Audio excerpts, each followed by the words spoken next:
Total Smith here. Make sure y'all subscribe to my boy Downtown Deuce ASAP. Come on, man. Welcome to the dog pound. Yeah. I'm scared of these damn Pistons. I'm very concerned. Screaming, cheer it. Yeah, I cry loud, cause I said it got now. We off the leash and we not coming to peace. This is Detroit when we step on the court. Be afraid when you see the motorcade, watch it low.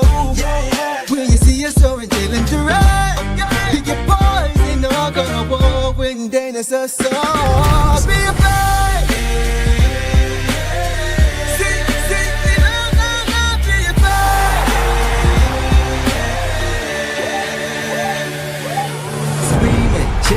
Yeah, I cry loud, cause you know we got now. We off the leash and we not coming in peace. This is Detroit when we step on the car. Be afraid when you see the motorcade, watch it low. When you see us soaring, Jalen Durant, pick your boys and know I'm gonna walk with them hiding their soul. Be afraid. It's the dog pound.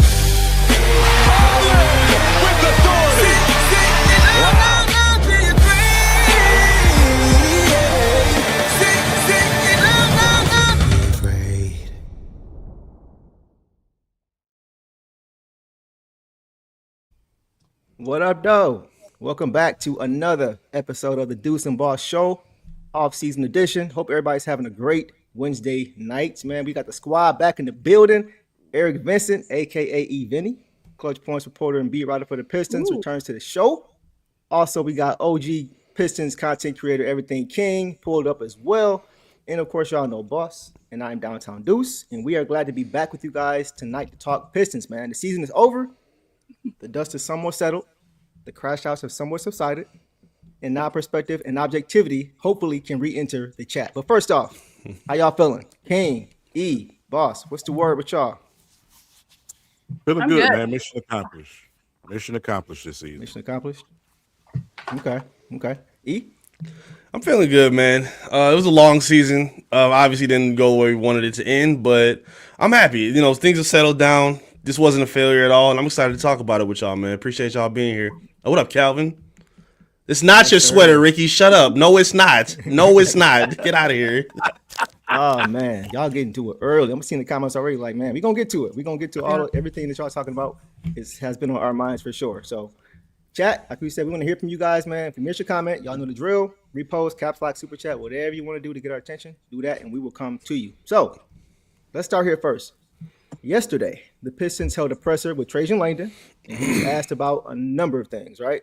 Including his thoughts on the season and the plan for this team going into the offseason and beyond. So let's just get to some of the highlights, man. We're going to start, guys, with Trajan Langdon's opening comments. He has some things to say about that. Let's go ahead and check that out. 14 to 44 to 60 in 2 seasons. First place in the East, incredible accomplishment for these guys. And I think they learned a lot about each other, from hunting teams to being hunted in 1 season. It doesn't happen a lot, especially with a young team. You don't learn that until you go through it. Psychologically, it's different knowing that you're getting the other team's best night in and night out. They're going to be prepared for you, and for a lot of teams, it's their championship game of their season, and that was something new for our group. Special group up, came to work every day. They really enjoyed it. JB and all of our staffs did a tremendous job of creating an environment these guys enjoyed coming into every day. That's why we got better from the beginning to the end of the season. A lot of positives to take away, a lot of successes from the season. Obviously, 2 All-Stars. Sar having the defensive year that he had, being on that first team, and then JB having the year that he had in terms of the coach of the year votes that he got from his peers. Tough end of the season, but successful season. It stings. That last game will sting. It'll be painful for some time, but very rarely is there growth without pain. I think our guys felt that last season. We'll put plans together, and those guys will attack them this summer just like we did last summer, and we'll come back better. Tremendous year, successful year, one that I'm incredibly proud of everybody in this organization, one to build on. Boss, I'm going to come to you first. What was your reaction to what Trajan had to say regarding the Pistons season and how the experience helped them this year? I mean, I agreed with it all. I thought it was a successful season. I've been saying that I wanted just to get past the first round, and I was happy. Said that after we won against the Magic. It was tough, but that's kind of where I'm at. I think he also mentioned, I don't think it was in your clip, maybe it was, and I zoned out, but that I don't think we were the youngest NBA 1 seed in history. Yeah, I know that for sure. I don't know if that was verified or not. I assume OKC is pretty close. Yeah. But that's just another accolade to this and the success that we had. And like he called out, individual players on their success, but as a team, it was just a lot of growth across the board. Everybody from Cade to Ron, everybody grew. And that's what this season was about, right? Just focusing on that internal growth for sure. I'll come to you next, King. What are your thoughts, bro? Said everything you were supposed to say as a GM. Not really nothing outrageous or nothing that you can take and run to the bank with. Just pretty much stating the obvious. We had a good season, man. The mission was to go out there and grow. I'll be nice. The mission was to go out there and grow in the playoffs, and that's what we had an opportunity to do. We got an opportunity to see where growth is needed with several players in the playoffs, man. And just the experience overall. They need the experience in the playoffs. You need to get beat a few times. Remember Michael Jordan saying you have to lose before you start to learn how to win. So It's important for them to do that. Facts. E, what you got, bro? About you? Yeah, again, obviously, this is not the way they wanted it to end. I mean, you obviously want to see a performance that looked a lot better than what they did, especially on your home floor to close out. But they did a lot of great things this season that a lot of people didn't expect. Outside of King, I don't really know anybody else who predicted 60 wins to start the year. Right. I think everybody just wanted to see them make that progression in the playoffs, win a series, even if it doesn't come in perfect fashion. It doesn't have to either. It would have been worse if the Pistons ended up losing to the Magic without Franz Wagner than beating them without Franz Wagner. So I don't care when people say, "Oh, it took that for you to beat them." Doesn't matter. They beat them, so it doesn't matter. But they took a lot of steps that were encouraging. Cade playing at an MVP level, Asar stepping up, the way that he did defensively, JD, playing at an all-star level during the regular season. And Duncan had one of my favorite quotes during the post game. He said, everybody helped contribute to the postseason success that got the chance to play. Everybody may not have played every single game or every series, but when they did and when it was their time, they all contributed, and that was a fact. Like we saw with B-Ball Paul, we saw with Sass when he got some of the minutes he got. Like even JD didn't have the best series, but when he was playing well, you saw how much better it made the team. So it was encouraging to see them take that step forward. Obviously, there's still more room to grow, but this was a successful season nonetheless. Yeah, I agree for sure.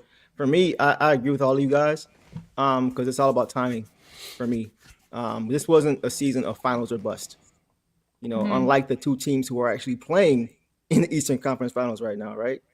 James Dolan said, the Knicks owner, finals and busts, like all that kind of stuff they have that kind of weight on them. You look at the Pistons' young stars. Cade is 24, Sarr is 23, JD's 22. So they haven't even approached their prime yet. Time is on their side. But then you look at the Knicks, right? Brunson, 29. Cat, 30. Bridges, 29. Anunoby, 28. So they don't have too many prime years left. Even the Cavs, Mitchell, 29. Harden, 36.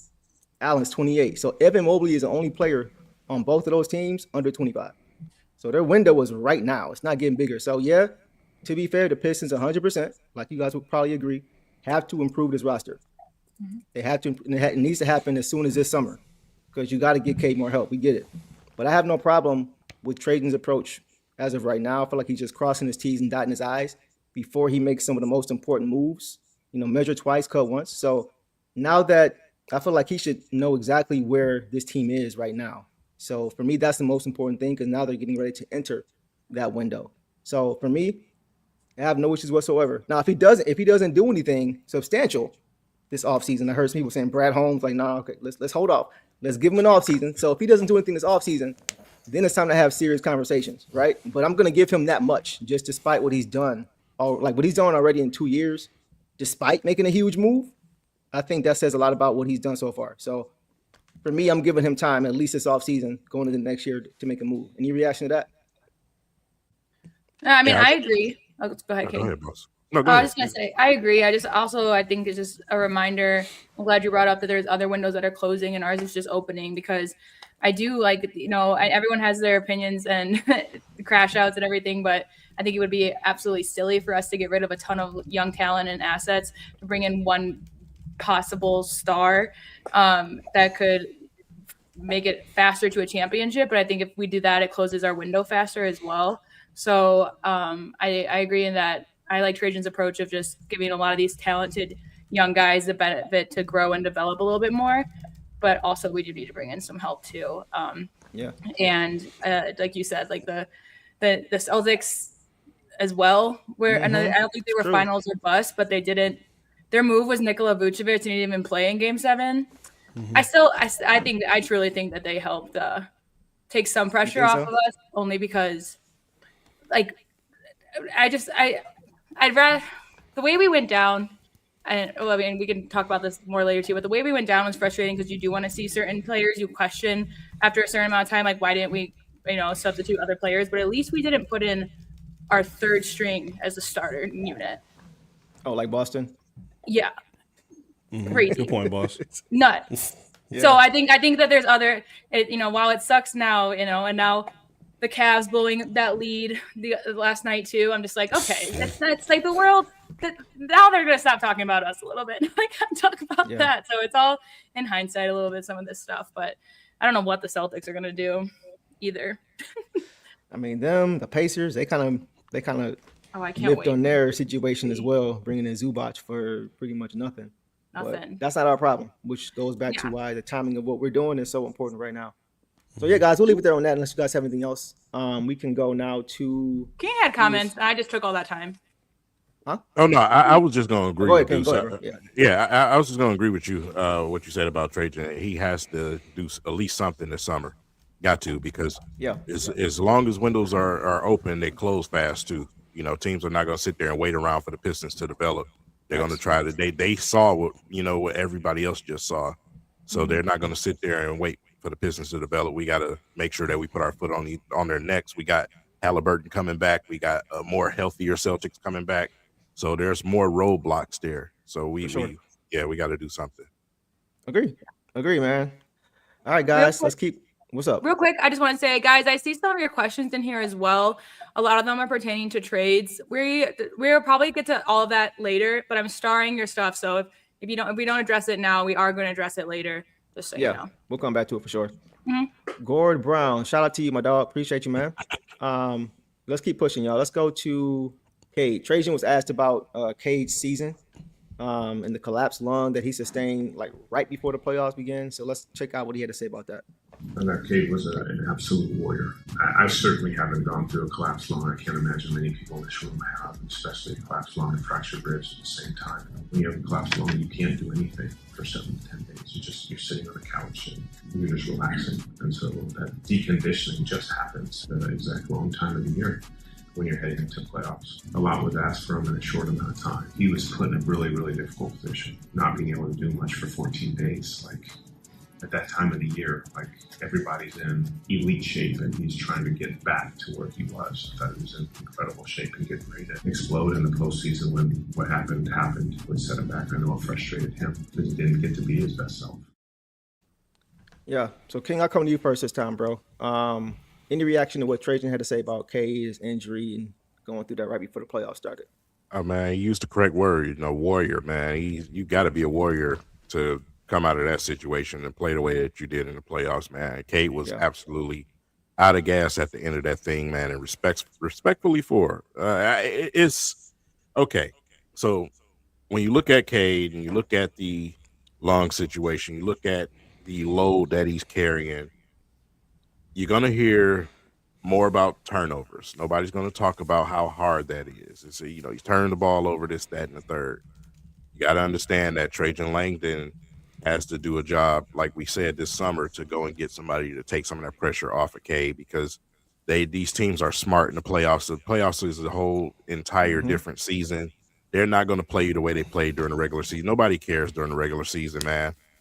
They're going to try to outsmart you. They're going to be ready for you and prepare. And that's what they did against Cade. So to last as long as we did, to me, is actually more impressive because of how limited we are offensively, man. Guys were just not able to shoot, and our defense carried us. So for Cade to have those numbers in the playoffs still coming off of a situation like that super impressive.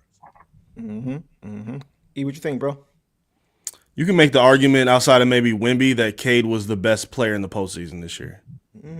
He has an argument for it. Like, no, he was not perfect. He 100% made some mistakes that you're hoping that he grows from, and you're hoping that those mistakes can grow with better roster construction as well. Like, yes, a lot of the turnovers were jarring and bad, but I think it was a matter of him pressing and a matter of, him definitely being a little bit sloppy. But again, I just think with the responsibility that he was carrying as a guy that, like I've always said, I think he has LeBron-like responsibility to this basketball team, where he has to guard your best player, second best player. He had to be your number one playmaker, be your best scorer. He has to help on the glass, help lift the floor of everybody else, deal with double teams, deal with triple teams. And I think we saw him take a step forward from last season in the playoffs. I mean, where he was horrible from three last year, we saw him step up to 40% this year in the postseason. Was really good at getting downhill, attacking the rim. He could have been a little bit better at the rim, but it was encouraging to see him still balance out his game, get others involved, and help this team play winning basketball. Again, you don't want to see them lose the way that they did, but I think the fact they were able to get this thing to 7 games twice says enough in itself. If they would have got swept off by the Cavs, then we were probably going to be having a different conversation. Our energy would be totally different. Even with them getting off to a 2-0 start, I think the fact that they were able to push it to 7 games says, how great Cade was playing and how real this team was and how close they were to, getting to the ECF. So I was very impressed with what Cade did. Can't wait to see him play, again with a better roster around him, with a little bit more experience under his weight. Being 100% healthy, obviously playing with the circumstances that he did was not easy. But I think he's built for it, and I think this is going to make him that much better when it comes to next year.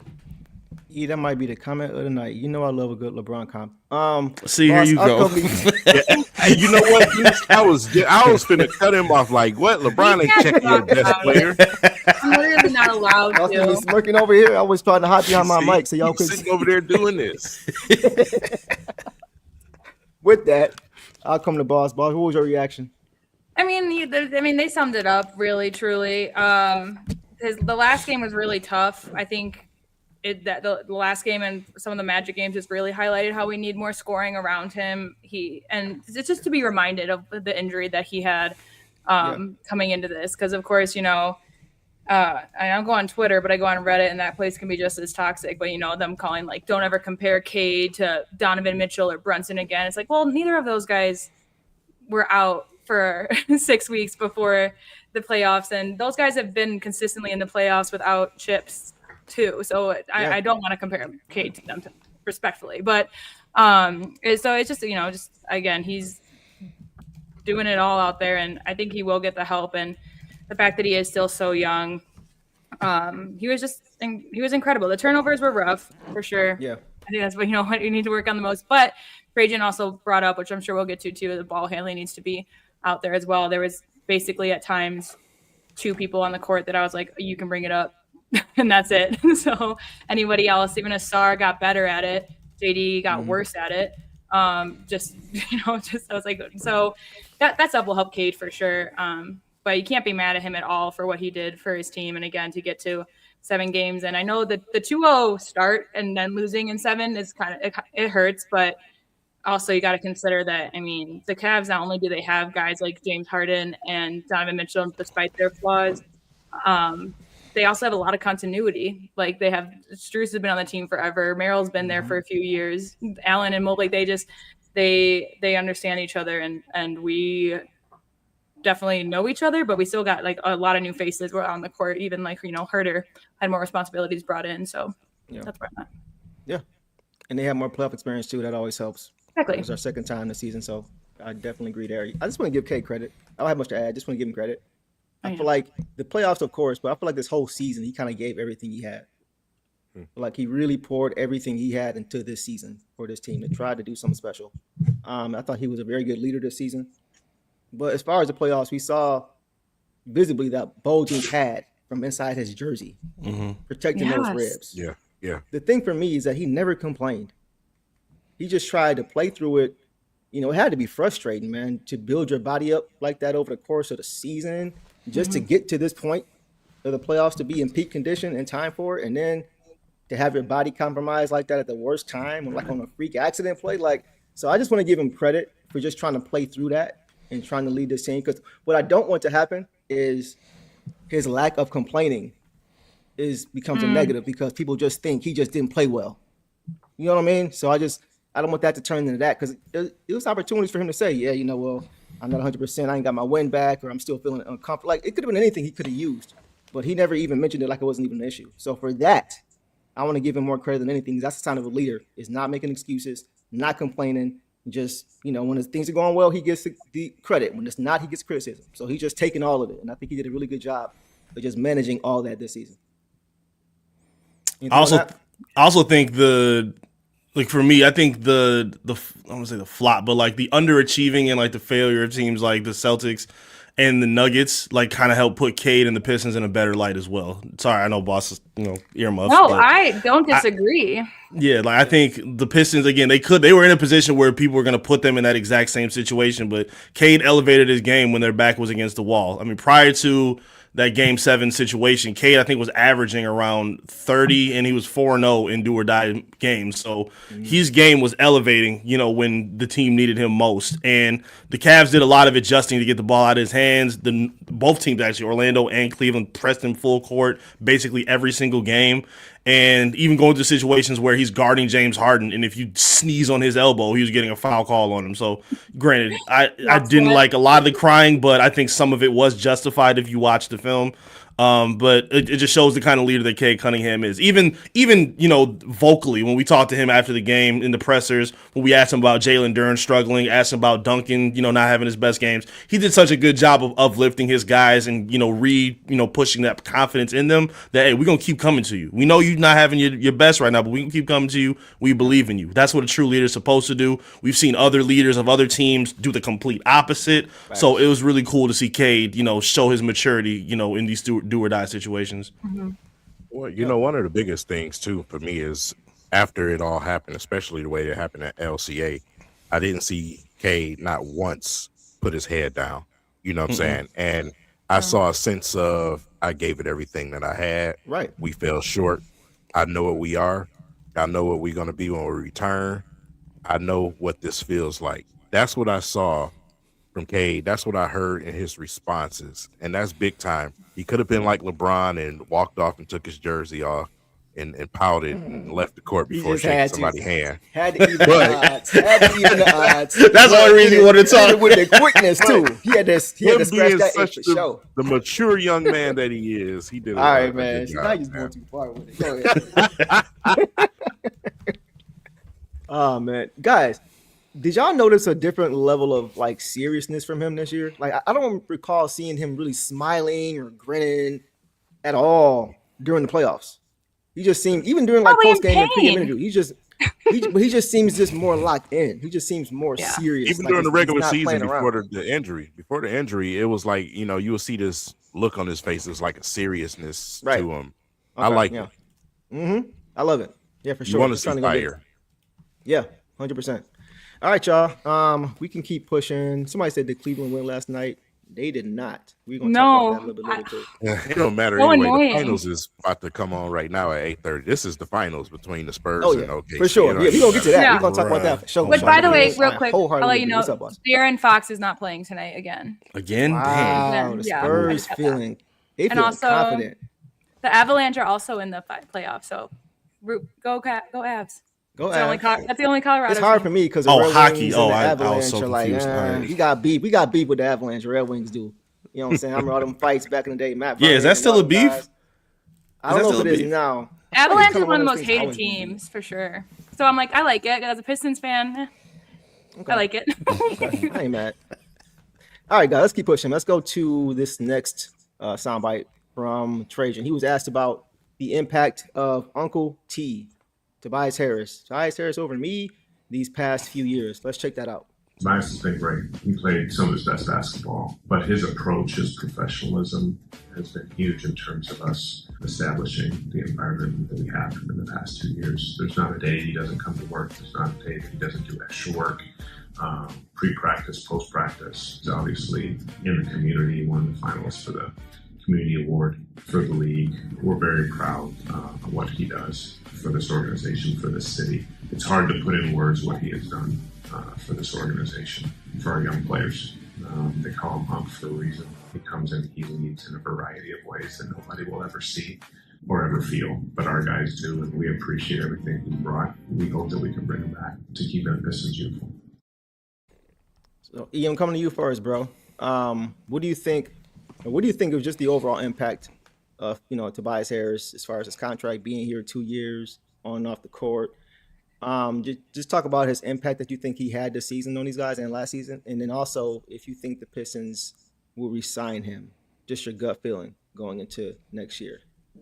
Yeah, I do see him coming back. Trajan did say he wanted to have him back at the end of the comment about him. And he answered a lot of questions. Do I think he was the I guess the perfect or the best option in terms of adding a stretch four? Not necessarily, but based on the circumstances, based on the money that they had, based on the needs that they had, and based on the stretch fours that we had seen, like the Bojans, or I don't even want to call Marvin Bagley a stretch four, but I'm talking about the fours that they played with before Tobias got here. He answered a lot of questions to show what this team need, and I thought he was spectacular with what he did. I think last year, he played his best defensive year of his career, and I think in this postseason, we saw some of the best playoff basketball we've seen of his career. And he was asked to do a lot more than expected. This team was really struggling offensively a lot.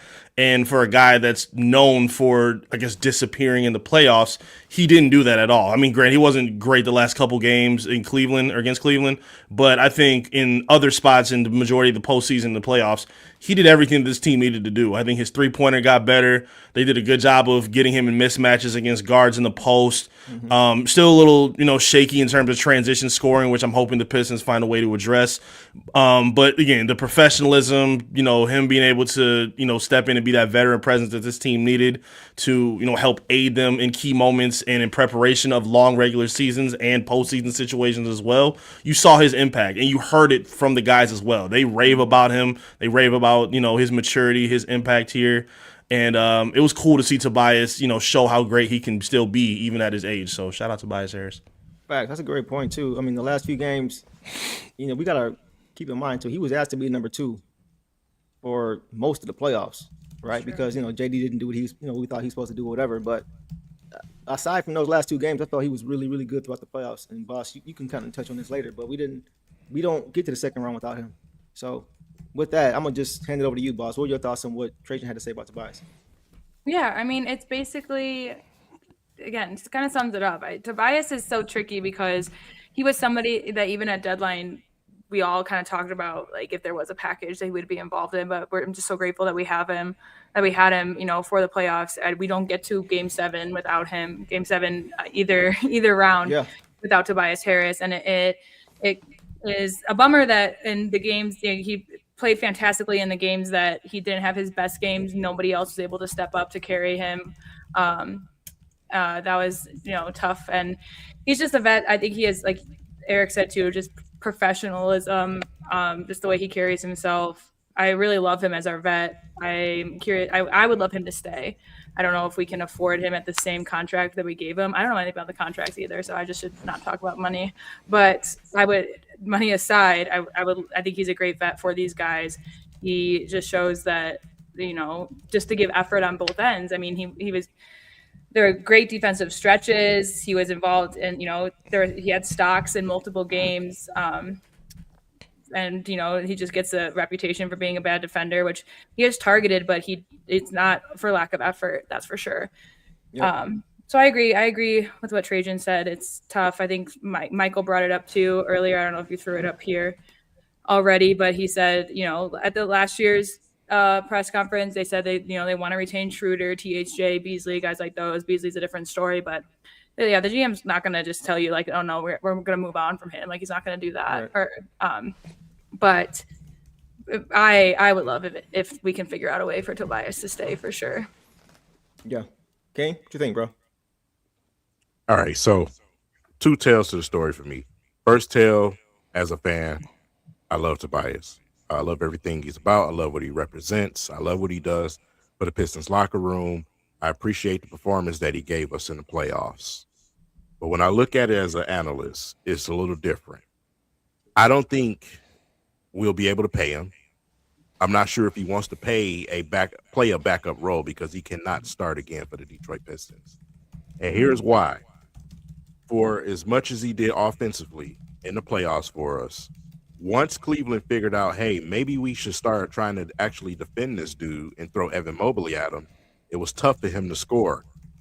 And the thing is, with Tobias is not a guy that can move his feet and play defense. So I saw a lot of when Evan Mobley went at him, I'm gonna just foul this dude.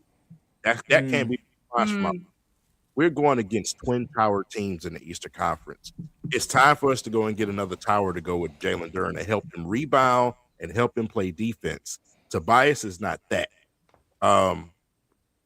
There's a possibility that we can find somebody who can score some points and play defense. I know we always talk about guys like Trey Murphy and things like that, right?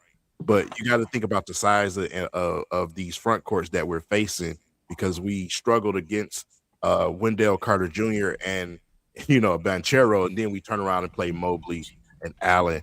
We got to be ready for that. You know what I'm saying? So it's no slight to Tobias Harris, but if you're not willing to come off the bench or if you're not willing to take some type of home discount, I just don't think he's going to return because he has suitors already. So I don't know if we're going to be able to pay him, especially have to pay Duren and possibly some of the changes we decide to make on the team. I don't know if it's going to be enough money there. Yeah. So, real quick, I'll come back to you, boss. I just want to respond to King. Me and King have been big proponents of a two big lineup for a couple years now. So I'm not surprised to hear you say that. I will start with the positive. I thought he was really good this season on off the court, like you guys mentioned. Just being consistent and steady. And showing these guys, what it means to be professional on and off the court. That's great. But I feel like King, I feel like if the Pistons want to get to where they're trying to get to, then I feel like, they need to get more athletic at that 4 spot. The Pistons, they need as many two-way guys in their starting group as possible across the board, but in their starting group, I think as possible. King, you mentioned the perimeter defense. The Pistons want to get out and run. They want to turn you over. They want to get stops. They want to get out in transition. And, I feel like Tobias tries to do that, but he's best in the half court. So the Pistons, they don't want to live there. The game isn't always going to be up and down the entire game, but you got to get out and run as much as you can. So that just doesn't fit his style, even though he tries to do it. He's tried to change his game. He played defense, but he tried, right? But King, don't pop a tire, bro. Don't bobble that pass, all that kind of stuff, right? He was trying to do it. It just doesn't fit his style as a starter, like King was saying. So the same way I felt like Duncan Robinson was better in the bench, roll off the bench for the same reasons. I feel the same would apply to Tobias if he were to return, just because of the defensive, and athletic limitations. And because, once again, how the Pistons want to play with tempo, defense to offense. I think they'd be better suited off the bench if they're going to stay here. So I agree. Any follow up on that, boss? Oh, no, I mean, I agree with that too. I just do think it's a little bit different, because there is a business aspect, but there is a human aspect to it. I think you can't, there has to be a little bit of a gray area, because I think that the way that Tobias was treated in Philly is completely different to how he's treated here. For sure. I think I think the culture is going to feed into some decisions for these guys. I really do. The way that we were, able to create such a great team culture, I think that has a huge impact on decisions as well. Not, I don't know. I'm not getting offered crazy amounts of money. But I do think that that'll be a decision. I think it has influence over negotiation. Yeah, I'd love to have him. I mean, he made two. It was 2 year, $52 million, so $26 a year. I'd love to have him back on a discount. And when I say discount, I mean it respectfully. Because we still need to have enough cap to go get other guys. So yeah, if he's willing to do that, 100%. If he's dug in here, got kind of build a foundation here, cool, I'm with it. But if not, I think the conversation gets a little difficult. So we'll see. Any follow up on that, guys? Y'all good? No. Okay. Bet it up. Bad boys for life. You know what it is. Let's keep pushing, man. Let's go to Danis Jenkins. He was asked about Danis Jenkins. And he basically just said that he saw a lot of growth over the past year, considering that Danis hadn't really played much at the NBA level, basically being a rookie this season. And he said he's confident that he's going to have a big summer and be a better player next year. So I'll come to you first, boss. What was your thoughts this season on Danis Jenkins' kind of emergence, and what role do you see he may be able to have next season? Yeah, I mean, this. I mean, Danis, I loved him in summer league. I was so excited. I wanted him to thrive in the NBA, and I'm really glad that we are the ones that got to sign him first. I think he made incredible strides. He's fantastic. I think my favorite stat, even in the postseason, is just how he just kept his turnovers so low. He either had like 0 or 1, which was just huge when you've got Cade out here breaking records for turnovers. So and as a rookie, I commend him for that. As a guy that's basically brand new, because we saw guys like Con Knipple really fall apart towards the end of the season. Guys like VJ Edgecombe really step it up in the postseason. So I think Danis is more VJ level, which I just saw they just released the teams, the first and second teams for rookies. VJ made first team, but yeah, I do think I love Danis, and I like Trajan's comments on him too. I do think that, especially maybe with a little bit more security, and now that he is in the NBA, he can have approached the offseason a little bit differently. Not that I don't think he ever had the mindset. He always worked as hard and pushed hard. His mindset like B-ball Paul that I see too. But I think he can do more, and we do have him. It's a team option, right, for one more year? Yep. Okay. For this coming season. Oh, I hope we take it. I think I did like him at the 2. I really liked him next to Cade in the playoffs. So I think that's something that we can experiment with more, because I do think that he can be starter level in this league, but you're not going to start over Cade Cunningham as point guard. So I think just finding the right place for him, but we still have plenty of time to develop him into our culture as well, even more. Yeah. I mean, he's one of my favorite players. My mom's favorite player. She doesn't own anything Pistons except the Jenkins shirt now. Is that the first? Yeah, I was going to ask you about that. That's hilarious. Shout out to moms. Mama boss for sure. Yeah, I agree. I'll come to you next, E. What were your thoughts this season on what Trajan said in this season with Danis? Yeah, I think everybody was proud to see him, rise the way that they did. I think the Pistons have done a great job, utilizing their G League system. I mean, utilizing their development talent and, seeing them thrive. I think we've seen a lot of them play a lot, but we clearly see what Danis has been able to, I don't want to even say overachieve. I just say he's surpassed a lot of expectations and hope that we saw.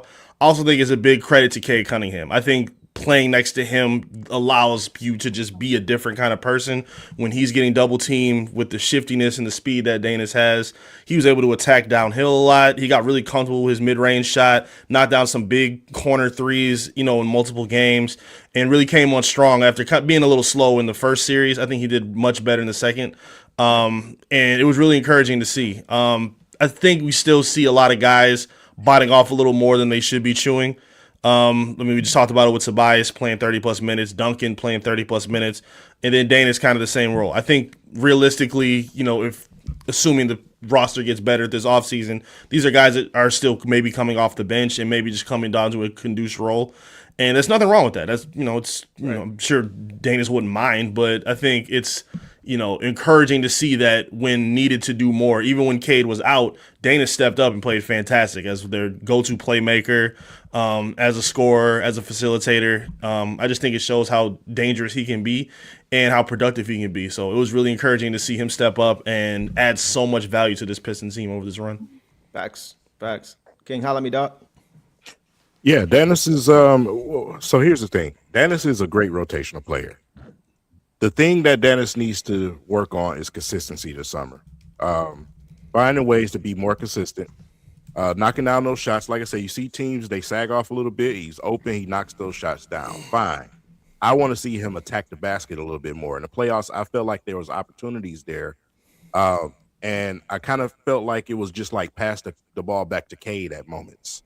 And I want to see a little bit more aggression in the playoffs next time around if he's still on the Pistons team. But like I said, Danis is a great story, man. He's a great story. Everybody wants to see someone have success, especially when they have to get it out the mud like that.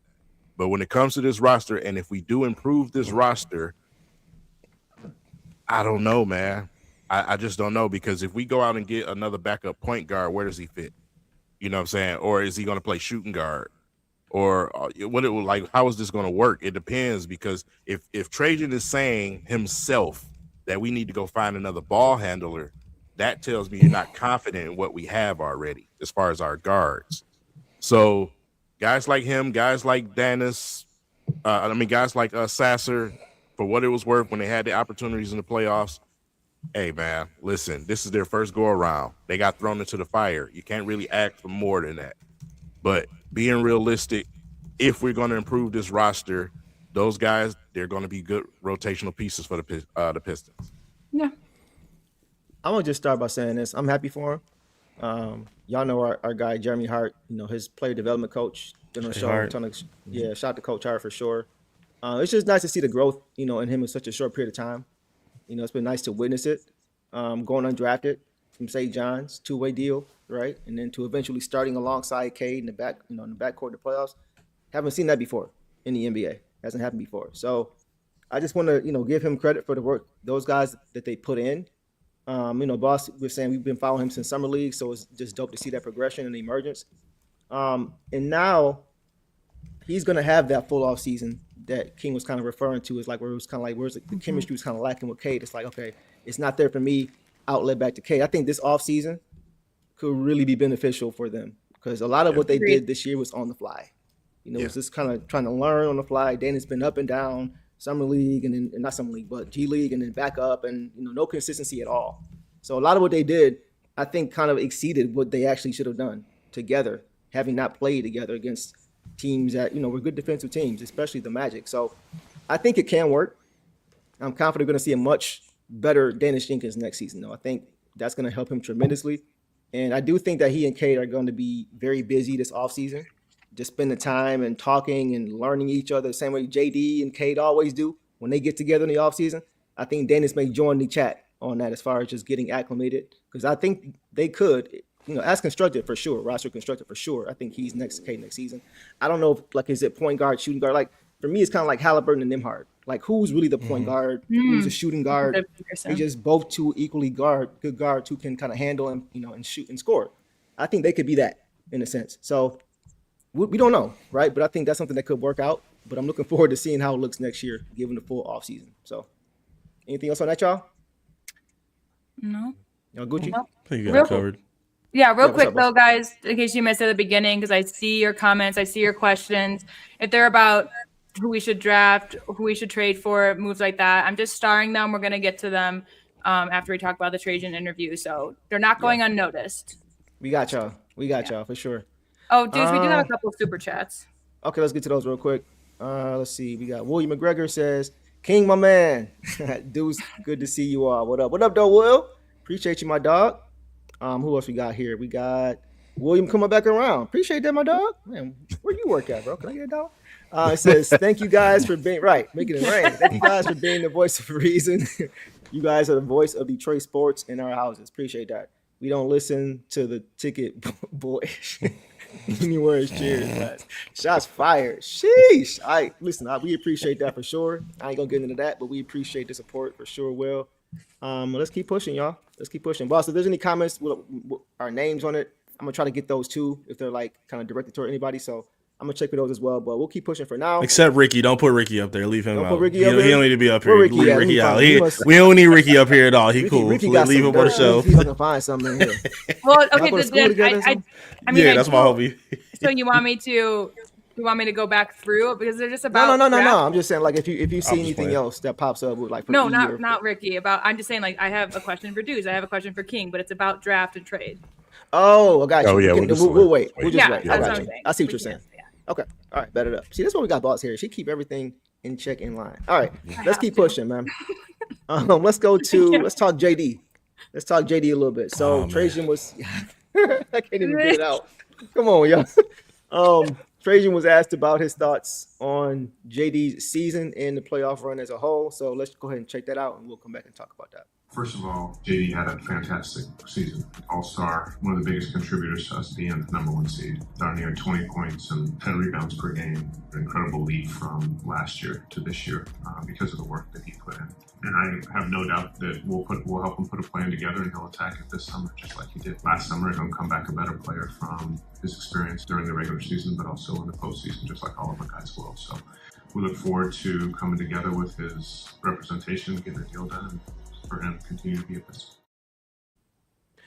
Before we go any forward, I just gotta say you probably already know where I'm going with this. Why? Why are y'all doing this? Why? Stop. Leave me alone. We're not doing this, Make sure bro. you're still awake over there. That's all. Oh my god. If I see another Michael Jackson glove on my timeline, I'm gonna fight somebody, man. By the R.I.P. way- Mike. Sorry we doing this to you, Mike. Bro, Keep by the way, going. that movie was ridiculous. No, whole other conversation.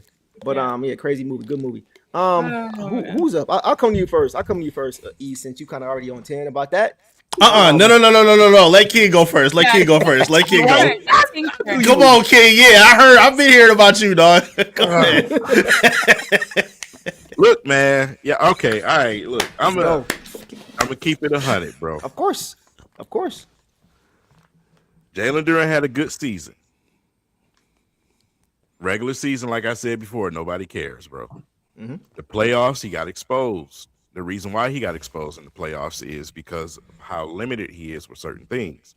Now, the things that you got away with in the season, dribbling, crossing people over, people ain't playing that in the playoffs. Like I said, you're going against Twin Towers out there. Everything is locked tight.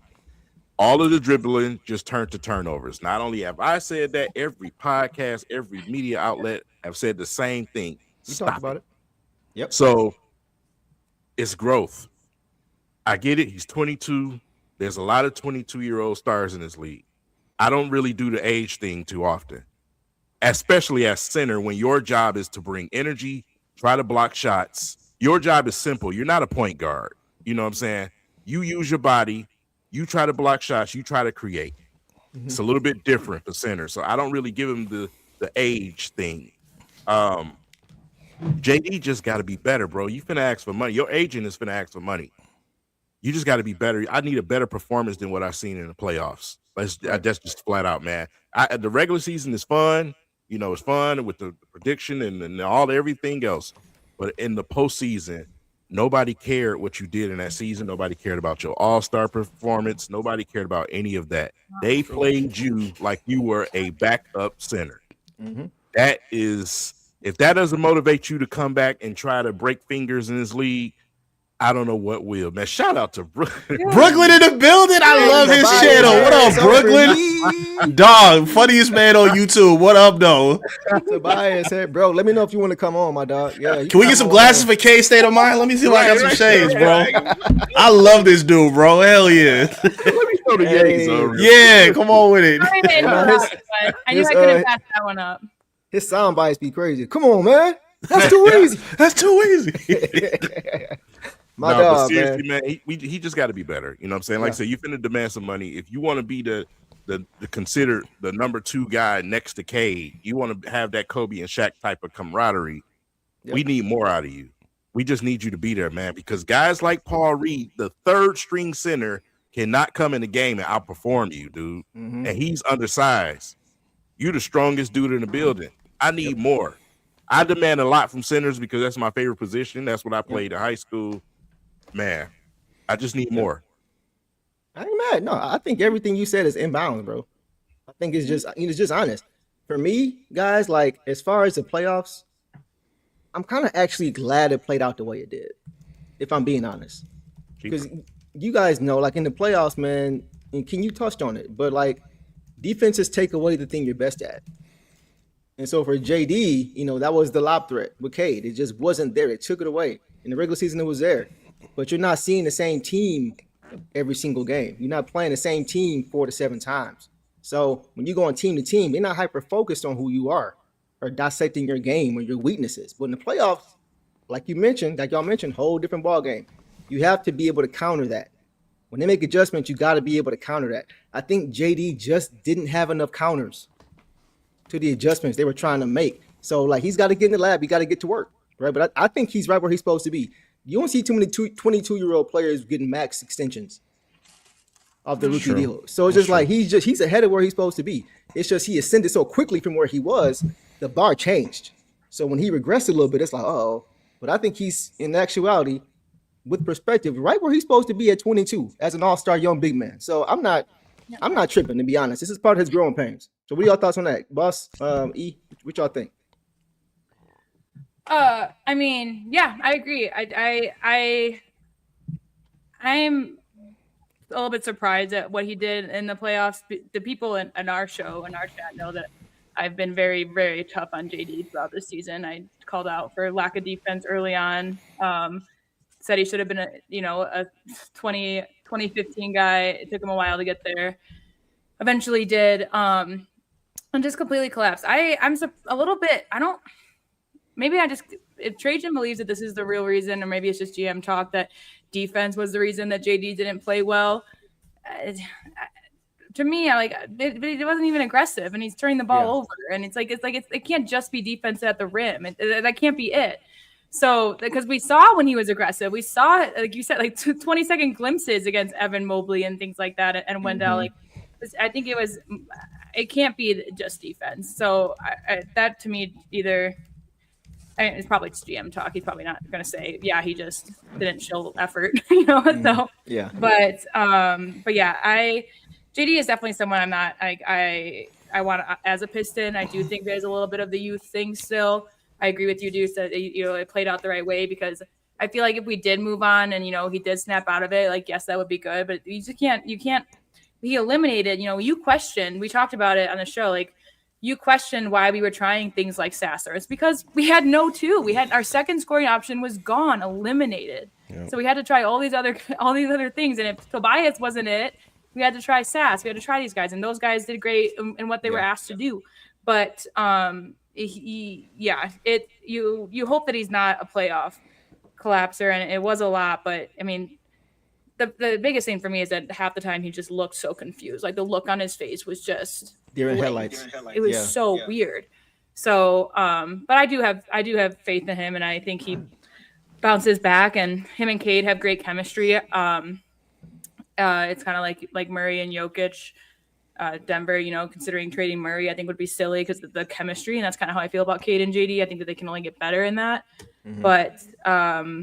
But yeah, that's just where I'm at. I agree with everything you guys said too. It was a tough watch, and it was a frustrating watch. I was very frustrated, but he does have a lot to work on. I think he can work on a little bit better defense. Obviously, I mean, he had some nice pull-ups, which would be great, and then just staying aggressive and being able to create your own shot if they take away the lob. I don't want that to be the reason you're not scoring. It's because you can't get dunks. Right. So, yeah. Any follow-up on that? She hit it on the nose. I just want to say you hit it on the nose. I've been giving no excuses, because I've been on his defense for years. Since he's been here. His effort on defense, you're so athletic, bro. You should be blocking you should be Dwight Howard out there. But it's effort. It was for me, and I don't think Eric's talked on him yet, but for me, it was just more why are we're excited about Stu, and I love Stu, but we literally were just oh, now we get defense. It's okay, but we should have that with our starting big as well. Right. But no, a lot of people pushed back on me. Even Deuce and I think one of our first fights on live was just you were rebounds is defense. I'm talking about something other than rebounds. Talking about not even getting a shot up. Taking away the opportunity to rebound. Anyways. It's not aggressive. Yeah, and that was one of the most frustrating parts. I mean, great. I can understand why, especially in the Orlando series where they had, a lot of size and they had a lot of versatility in their front court that could make it tough for him. But it got to a point where everything was getting affected. Him having, what do you have, 7 rebounds a game? We were getting killed on the offensive glass by Cleveland and Orlando in both series. Some of those things are just unexcusable from him. And Deuce, you took my point about the counters in his game. No, you good, because it's glaring and obvious, and it needs to be drawn, because when you're looking at the young players, when you're looking at the young foundation, and it's something I love about Cade so much, they talk a lot about this in his draft profile. He has counters to his scoring. He don't always have to just go over the shoulder. He's not always trying to drive downhill. He can do multiple different things. And for Jalen Duren, he tried to go with the exact same bag every single time. He never played with his back to the basket, and he never really tried to do anything different outside of just blowing past his defender with dribbles. And that's not going to be effective or working, especially in the playoff set. Your biggest strength, I say this all the time, his biggest strength is his power and his size. And when you're trying to play a finesse face-up game, you take that away. And we saw him even playing downhill. He wasn't even dunking that often or trying to. He's sitting up there going up with left-handed, floaters and layups and stuff, and like that's not what we need to see from you. Like you need to be baby Dwight or baby Shaq. Even if you miss a dunk, I don't care. One of the biggest things that he did in the second half of the year was if he wasn't even making his shots, he was getting fouls on his defenders. Why y'all got your hands up? Was the police here? What we doing here?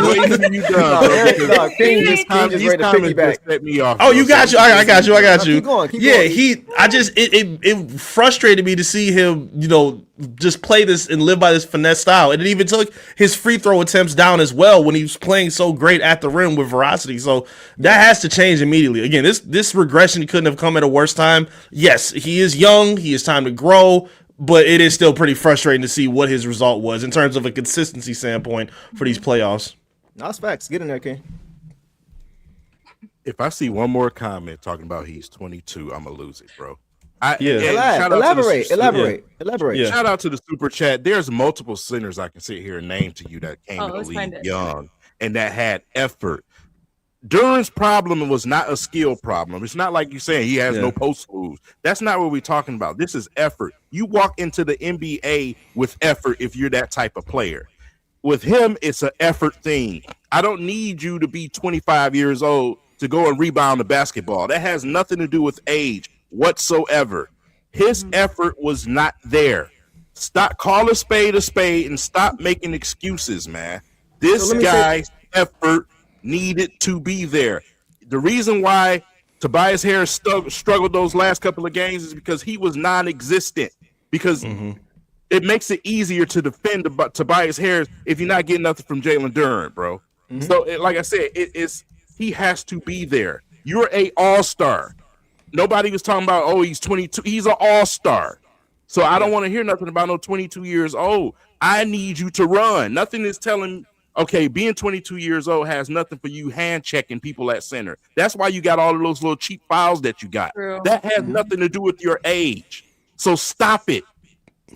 So let me ask you this. Do you think, because we talked about, him not having a bag yet and not having the counters yet, and that's probably due to him being young and haven't figured that part out yet, right? But the mental aspect of it, though, being 22, only 22 years old, what if that is what he's referring to as far as this ain't his first playoffs. Kind of grow up a little bit? No, I agree. This ain't his first playoffs. I agree. It's his first time at this last level year against the Knicks. Do you think maybe some of this kind of he was feeling himself a little bit? Like, okay, I'm here now. I'm gonna tell you what happened. He thought it was gonna be easy. He thought that's it was gonna be that's easy what I last year. That's what I You see what I'm saying? You going up against Cat last year. Cat is Cat. You know what I'm saying? We know what Cat is. So that's Cat. But you going up against men out there now. You know what I'm saying? And I need you to man up. And like I say, if you having trouble, I get it. If you're struggling, you got Allen out there, you got Mobley out there. Those guys, they're towers. They're defensive-minded players. If you can't score, I'm fine with that. But I shouldn't have to tell you to run harder down the basketball court, to set a better screen, to go after the rebound instead of sitting there looking. I got guys like Tobias Harris. I got Asar running in, compensating for you because you just standing around. I got even Dennis Jenkins and Sasser in there trying to grab rebound because you can't grab rebounds. There's no excuse for me that you can put Paul Reed in, who's not even a great rebounder, coming in grabbing more boards than you in half the minutes. That's a problem. Fair. There was That's one game. effort. There was one game where we counted. I counted how many Pistons had more rebounds than Jalen Duren. 8. Yeah. It was against the Magic, right? You got 3 centers and 8. 8 people had more rebounds than you did. Yeah. Oh, So no. go ahead, boss. Go ahead. That was the Cavs. That was the Cavs. Cavs? Okay. So yeah, like King, I agree. I just think maybe that's what they're talking about. It's just the growing up part of it. Because the effort part, you're right. That goes into the mental. But maybe that's what they mean when they say he's just 22. And to be fair, everybody progresses differently. Everybody grows and matures differently. So if that's the case, he does need to grow up a little bit. I'm not saying it is, but if that's what they're talking about, I agree in that aspect of it. The bag, not so much. All that stuff, it's just the effort. Like I was saying, I'm on the same boat as y'all. I was saying like during the Cavs series, like, bro, you should still average a double-double just off your effort. All right. You should still have 3 or 4 field goal attempts just off of offensive rebounds. Like you should still get to the free throw line 8 to 10 times, right? So just off of that, I was saying double-double at least, just off of that. So I agree. But the 22-year-old part, if my city means the mental part, then I agree. He's got to mature a little bit for sure. So we'll see. But I think you guys' points were all taken. So we'll leave it there, guys, on JD, man. Let's go now to the next soundbite from. Okay, this was talking about Asar. Trajan was asked about Asar's progression plan. I just hear exasperation. I can't even get it out. I already know who it is. Me? Who, me? Listen, he was asked about his progression plan going forward. And Trajan basically said that, I'm paraphrasing, but he said he put a lot of time into his offensive game last summer, and he will do the same thing this summer. And he said, you're not going to have to worry about Asar putting in the work. So if that is music to anybody's ears, I know it's the guy who's right below me in Vinny. So I'll start with you, bro. What did you think of what Trajan had to say and kind of how you feeling about Asar going into this offseason? Your turn. Y'all gonna hate me. I don't care. Whatever. Listen. Come on. Not y'all, the chat. I don't care. I'm tired. Yeah. Listen. Cool, Trajan. Yes, he's gonna put in a lot of work. He's dedicated to elevating his craft. Nobody questions that. I love that. I got more discouraged hearing what Kenny Atkinson said than encouraged, because it to me shows how you can take him away so easily, unfortunately, on both sides of the ball. Because now all of a sudden we heard Kenny Atkinson say our offensive game plan adjusting was just to go away from Asar Thompson. So while he is a good off-ball scorer, if he's not off-ball defender, if he's not guarding on ball and you have Donovan Mitchell playing downhill, which we saw a lot of him match up against Tobias Harris, they hunted out Duncan Robinson, and even if he wasn't scoring, we saw a lot of driving from Donovan Mitchell, dishing off to Jared Allen, who had a huge Game 7, and just getting easy dunks at the rim. He killed them in Game 7 just because JD stepped up, left him open for an easy opportunity, and it completely removed the value of Asar Thompson. So again, y'all killed me all season. Oh, he plays defense, Eric. He's perfect at defense. As long as he does that. Okay, so when you go away from him and other people are attacking other people, then what is his value? You have to think about these things. I think he's a great player, but when people complain about things like he has to play 30 plus minutes, he has to be a max guy, does he? For what we know him to be right now, and again, that's not to say that he can't get better. I believe he's going to improve. I believe he's going to put the work in. But when you see good teams who can script on how to neutralize him, you see what the impact is. And we saw that in Game 7. We saw that Lord knows how many times where K would bring the ball up, dribble for 7 seconds, give the ball to Asar to get a break, and Asar would give the ball right back to K Cunningham. Yeah. Or be wide open. We would see Cade crash downhill, kick to Asar in the corner, and either Asar would not shoot or he would brick it off the window from the corner. Yeah. So again, y'all killed me all season about Asar Thompson. Maybe not everybody, but a lot of people did. I think people need to be more realistic about who this dude is. He's a fantastic defender, but he can be countered and neutralized in a lot of different ways. We need to see a lot of growth from him. So many people are calling him untouchable. Don't even think about putting him in this. I'm not trying to hear none of that. And I'm not saying you should be looking to trade him, but I'm going to see more objectivity around his game, because if it was so easy for the Cavs to go away from him and still put up 120 points, that tells a story in itself. Let's start being honest about that, please. Sheesh. Sheesh. All right. I got a fan over there. Somebody got a fan. Just saying, bro. I had to deal with this all year, bro. Every time I bring his name up and say that Pistons offense plays different when he's on the floor. Oh, but the rating is better when he's on the floor. You think the Cavs cared about that when he was there in the postseason? They didn't give a damn about none of that. Start being honest about his game, y'all. I'm tired of hearing about all this caping for him. So on that note, we got a special guest. Got our dog. Let's go. What up, Brooks? What up? What up, though? Yo. What's good? Welcome to the show, man. I had to put a weird ass background up real quick, man. I'm like, what's going on? Like, what? I had to put it together. I had to come show some love real quick, man. I'm finna work out. I'm editing too at the same time, but I want to show y'all a lot of love because y'all show me love. You can hear me good, right? Oh, yeah. We got you, bro. All right, good, yeah. Man, yeah, Detroit, man, one hell of a city, bro. Appreciate that, my dog. And I'm talk to me. Go ahead.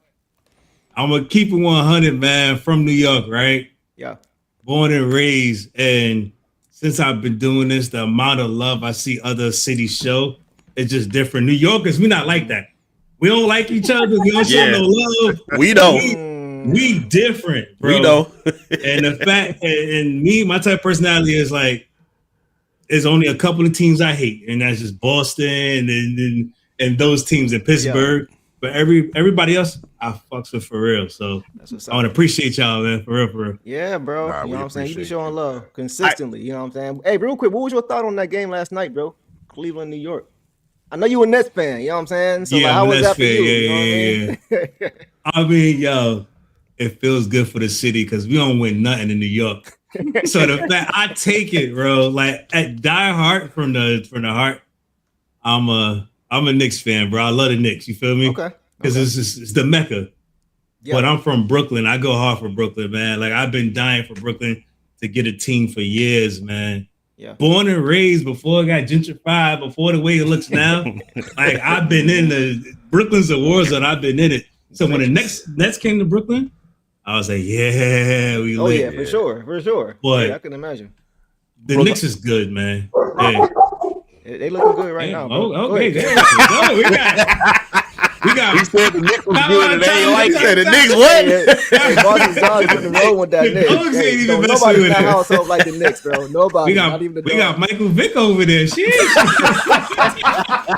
chill. You can't get me caught up in here. I got a couple of warrants, man. Set, bro. Hold on. Go on mute real quick, bro. Talk to me.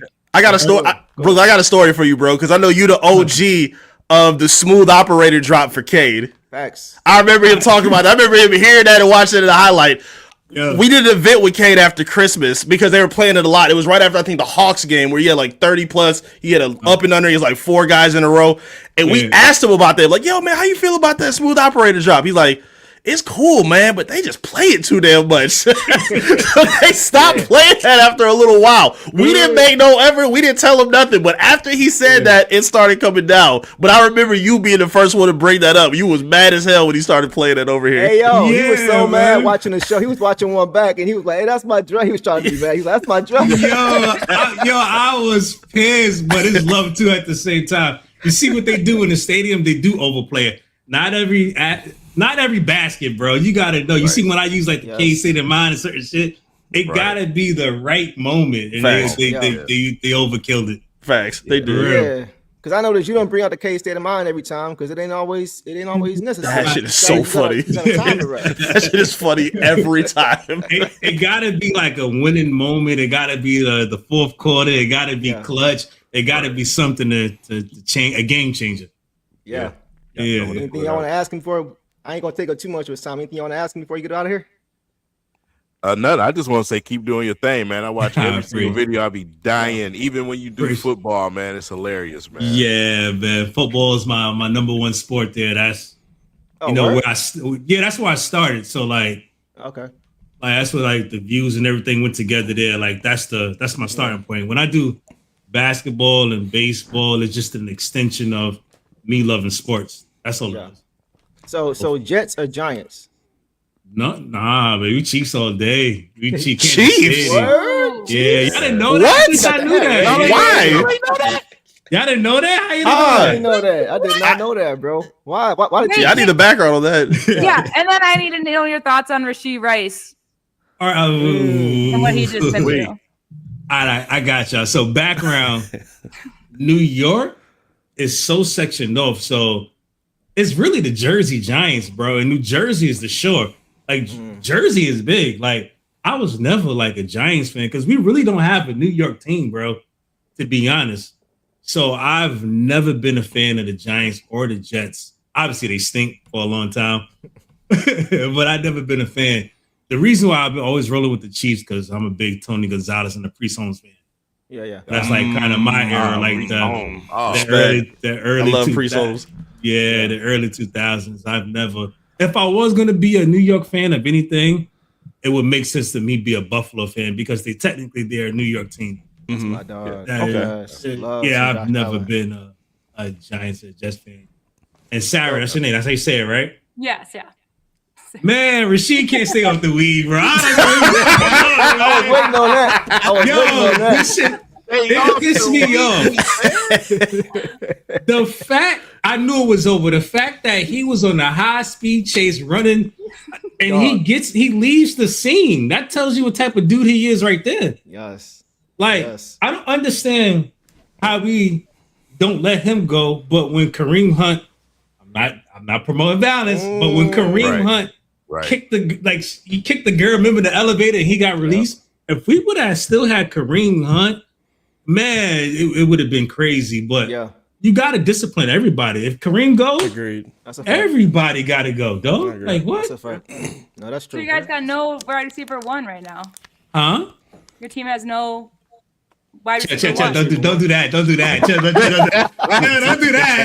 Come on. Don't do that.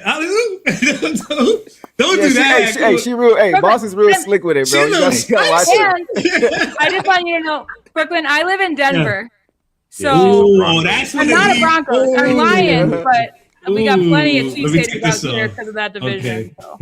Yeah, you know I got beef with Denver. Y'all know that. You know. If you know, you know, man. Man. We be all right. We got Worthy. We got the young boys. We're gonna be all right, man. Remember, go ahead. We won a Super Bowl without a number one. Just think about that. That's facts. Think about that. That's true. Coaching is everything. Coaching is everything for sure, bro. Yeah, King is the football. Like he's a football. Oh, he the guru. Yeah, I'm the Lions guy. Yeah. So let me ask you this: what are we getting? What are we getting in Pacheco? What are we getting? That's the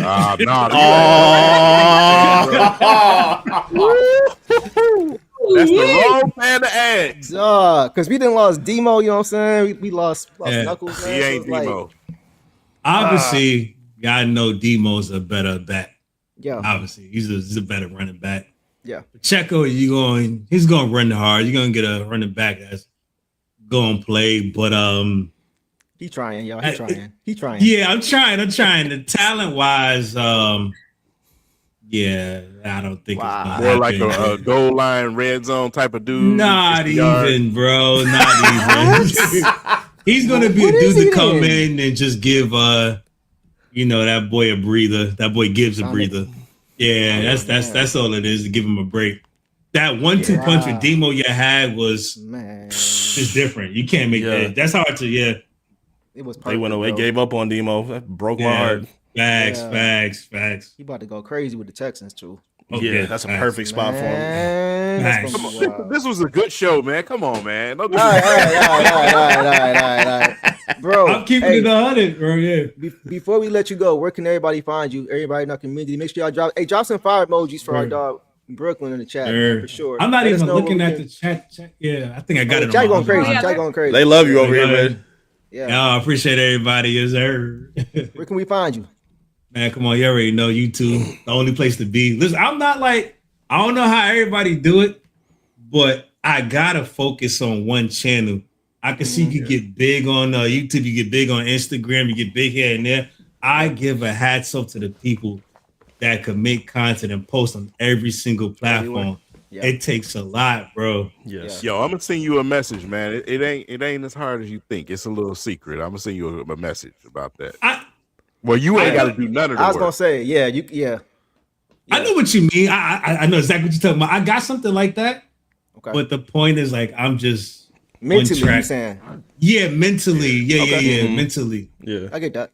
Because listen, you killing it. You killing it on YouTube, bro. You know what I'm saying? That's all you seem like you really need right now. So, YouTube is giveaways and everything. You know what I'm saying? You saved me from having to watch Flight, man. I'd rather watch Flight. Crazy. No shade, but yeah. A lot of people on here that don't they don't really watch sports. You could just tell, people just when you popular, when you control the algorithm, no matter who you are, and you've been dominant for years. You could put anything out and you'd be good. I know somebody right now, there's people we see too because we do it. I work twice as harder, triple times as harder, but it'd be that one person that could drop one video a week and he'd be all right. It's all algorithm, it's all popularity. So, but y'all just keep working, man. That's what I did. I make 2,000 videos a year. Like I just keep. Yeesh. If you look how much videos I made, I almost got 7,000 videos made. You just got to keep. That's You more gotta than keep- me, and I've been on here for 10 years. Yeah, Chad, he got like 140K, I think, on YouTube, right? Close to it, Yeah, something almost. like that. Yeah, you just YouTube is where you want it at. That's Yeah. focus on straight YouTube, because when you win on YouTube, you're gonna win on everything. That's a It fact. should be your number one platform because you're gonna make the most money off of You know what YouTube. he talking about. You know what he talking about. Trust for me, sure. trust me, trust me, trust me. We appreciate you, my dog, for giving us a little bit of time. Love, We probably gonna bro. make some crazy videos after tonight's much game. love. You know what I'm saying? Yeah, I got locked in. Any more questions? I got 2 minutes, bro. What up? 2 more I'm minutes. here, So what Louis. y'all What's got? up? What y'all got? Talk to me. Talk to me. Y'all got anything else? Go ahead. Lions season, man. What you think the Lions gonna do this year? How many Oh, wins? football. Football. Based off y'all schedule, man, I feel like y'all gonna have the divisional smash. I feel like y'all probably split the Bears. I think y'all sweep the Packers. I sweep Minnesota because Minnesota can't figure it out yet with the quarterback situations. As long as I beat Minnesota and beat Green Bay, the Bears, I know y'all don't want to say it, but look, they I mean, That's true. they off to a good start. That's all I They can off say. to They ain't good beat us start. yet, but we'll see. yeah, Been their over there, fan getting it bases. Their fan bases was good. I remember I was in Dallas the season that passed. Right? Yeah. Yo, the Bears pulled up with like 30 buses, bro. I'm Sheesh. like, You talking about like the Cavs just did us, right? yeah. Crazy. I ain't never seen no shit like that. I'm like, Crazy. who pulls up? I'm like, what? So Like- lost, bro. Man. But y'all- Dan Gilbert Wait, from I here. have- I have one Yep. basketball question Yeah, talk to me. to help lead us in. Do you want to retain Michael Porter Jr. on the Nets? Mm. And if so, and if not, why? Nah, let him go, man. She's a Nuggets fan too, so, Yeah, so I can see. I can see. Like, we can get him out of here, man. But not to Detroit. Tell us why. Tell us why. Tell us Nah. why. Yeah, No. tell us why. Because he's been in Brooklyn long enough where they got him turned. They got him turned down. He over there cursing and saying the N-word and all that. I'm like, yo, wait. I'm like, hold up. You been here for a year. This dude cursing and he hanging out at the Barclays and he on the streams. I'm like, boy, you're not like that. Stop. Come on, man. Stop. You too light and you too bright. So we gotta get him out of Brooklyn. Yeah.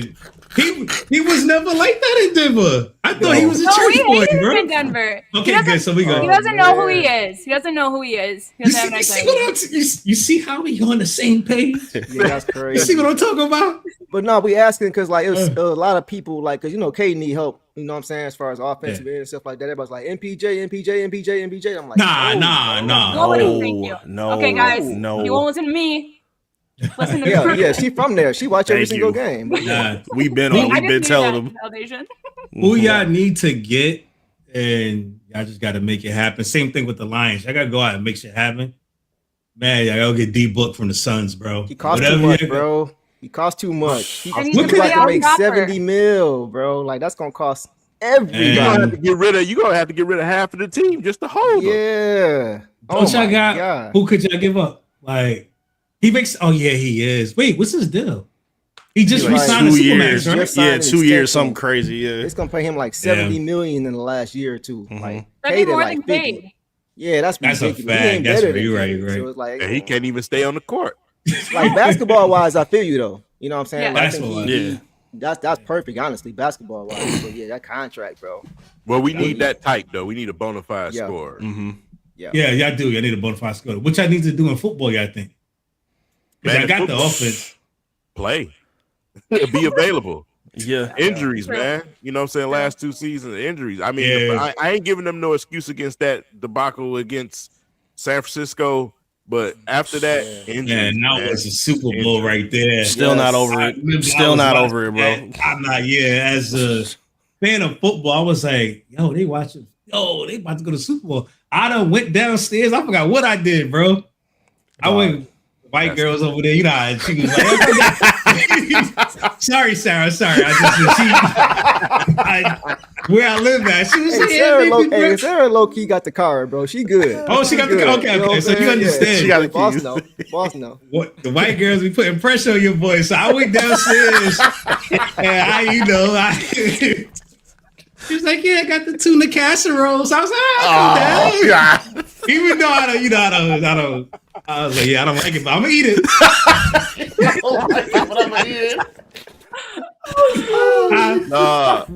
I come back upstairs. I was like, "Oh, what's the score?"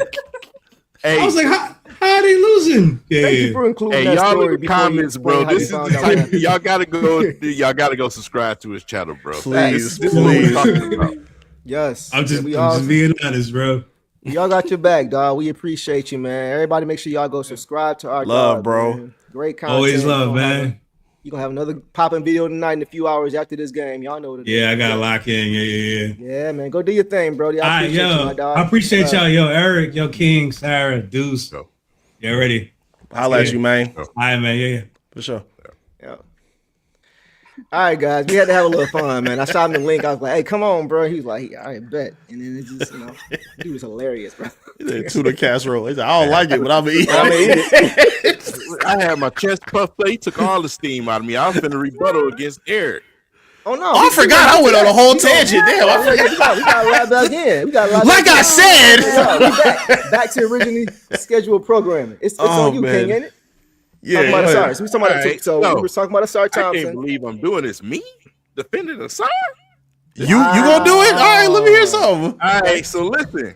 Everything that Eric said has some validity to it, but from a coaching standpoint is where I have a problem. They don't design nothing for Asar offensively to try to free him up to do anything. That's true. You know he's limited offensively. And then I look at the top of the food chain. You know that you're limited. It's easy to take Asar out the game when you ain't got nothing else to worry about. That's the Pistons roster. If you put Asar on one of these the roster, one of these two rosters I'm watching right now, he's otherworldly. But on the Pistons, he's very limited. Right. So our roster and what we do, and then like I said, what we do offensively it's putrid to me. But what we do offensively, it doesn't favor a player like him at all. It leaves him, you bring the ball up the court, and then it leaves you standing around on the court. You're not cutting on backdoor screens, trying to catch alley-oops. You don't have play designs coming around. Y'all remember the days of Rip Hamilton and Tayshaun being in that offense. You know what I'm saying? Yeah, that type of, we don't have that type of right. Yeah. You know what I'm saying? We don't have that type of stuff. It's just it's pass K the ball, see if he can get to the basket. If not, then we got Duncan Robinson running around like crazy. I don't even know. It don't even look designed half the time. He's just running around. So it's like I look at the coaching, you know what I'm saying? And even on the defensive side of the basketball, we're limited. You know what I'm saying? You're going up against towers like that. It was so easy for Donovan to just come down and draw the defense and then just pop that thing to Allen or Mobley. You know what I'm saying? And that's what Merrill in the corner. Right. And that's what K should be doing. But K don't have a Merrill. He don't have a Strus. You know what I'm saying? He don't have a Harden. Yeah. So that's the difference. And I think once we get this roster corrected, Asar's effect takes hold a whole lot better. I think that's a fair point for sure. It's all about who you have around you for sure. For me, anybody else want to get in there first? Go ahead, boss. Yeah, you can get in there first, boss. I mean, I'm trying to just regroup myself. Casserole got to you. The casserole. It was all funny. I just man, I didn't know who he was until because I don't watch people or anything, and then Deuce introduced me to him a few weeks ago. So at least I had a concept, but he had me laughing, just trying to get back into like the zone. Asar. Well, basically, just about what Trajan said. I mean, he said that he had restrictions last season that he doesn't think he has at all this summer. He's excited about him. The way that Trajan talked about him is that we're definitely retaining Asar, and I think we should. I liked that he was, being more aggressive offensively towards the end of the season, kind of fell off a little bit in the playoffs. but he was shooting threes. I think that it's refreshing to at least see that two went in, one counted, one didn't. Yeah. And then the fact that he is pulling up in the paint too. I just would like to see him get more. I just want to see him get more aggressive and comfortable in that area. Some people, I think, at the beginning of the season, Deuce, you said this too, that maybe Asar limits his drives because he understands how weak he is at the free throw line. So he, wants to make sure that even if it results in a foul, he doesn't want to harm the team there. So I think we saw him try certain stuff. We saw him try a completely different shooting motion at the beginning of the season, and I don't think it works. I think him and Amen both have more of a flat drive shot, and I think that they need to focus more on that than trying to bring the arch. Just do what makes you comfortable and figure out how to get the ball in the basket. So I think they to also help them understand what's working and what's not working. And I think by the aggressiveness that Trajan was describing this for this upcoming summer, I think that's what he means, is that he's going to develop more offensively. And look, he led the playoffs in stocks ahead of Wemby. And I know Wemby missed one game, but ahead of Wemby, and the steals were unreal. It really upsets me that he came in third behind Chet, because then you watch Chet go up against Wemby and you're just like, this man has no defense. He just has height. And you see Asar, being able to read those positions. He became a much better help defender. I'm excited. I agree that he needs to be more aggressive on offense. At least he has to give us at least 12 points if he's going to, be a starter. And if we bring in, another person to help score, his defense is fantastic, but if he can't bring us 10 to 12 points a game minimum, that just is going to be such a huge help. He just I think he was, I don't know what his average was, but it felt like he was more like around the 8-point range for most of the season. Yeah. I think like this won't solve, you guys' points were taken. This won't solve the issue, but I think just getting more two-way players in that starting group, just getting more defense in that starting group will help him too. Like in the last couple of games, the Pistons were just playing the half court all game. They couldn't get anything in transition. They couldn't get stops for nothing. They were trading baskets all game, trying to outscore the other team because the defense wasn't there. I think if they upgrade the 2 and the 4 spot defensively, that happens a lot less, and they're running a lot more. It was just too often for me in that starting group. And I love Dunk. I love what he brought. Tobias, same thing. But it was too often they were just scoring too easily. They were just scoring too easily. And now we're stuck in the half court. And now we got to deal with this issue with this hire because he's not good in the half court at all, right? So I just think just getting him some easier baskets, just getting out in transition a little bit more by way of just having better defenders along with him. It's crazy what he's doing in this group, despite not having top tier defenders across, or just above average defenders across the board in that starting group. He still was getting 3 stocks a game, 4 stocks a game. So imagine if he has another defender, guys who could stay in front. Imagine what he could do defensively then. And I think that'll help his offense for sure. Just getting out, because boss, you said it all the time, his defense fuels his offense, right? So that makes it easier for him to get aggressive offensively when he gets off to a good start defensively. So I think just upgrading that defensive starting group in itself will help us out with his offense just in ways of being able to just get easy buckets. Go ahead, Eric. Yeah, it just also shows what the value can be. Great. I think he's the best. I think he's the best all-around defender in basketball. I think he is good at protecting the rim and helping as well. But when you're known mainly as a perimeter defender, there are more ways to take that person away. Like, it's different being Wemby, who I don't think is great, like, in terms of his like perimeter defense, or he even struggles sometimes in the post, but the value of being that rim deterrent has so much value in terms of compared to like who your number one perimeter defender is, because you can go away from that person. You can't avoid a 7'6" alien that's sitting there waiting for you. Like, there's nothing you can do about that.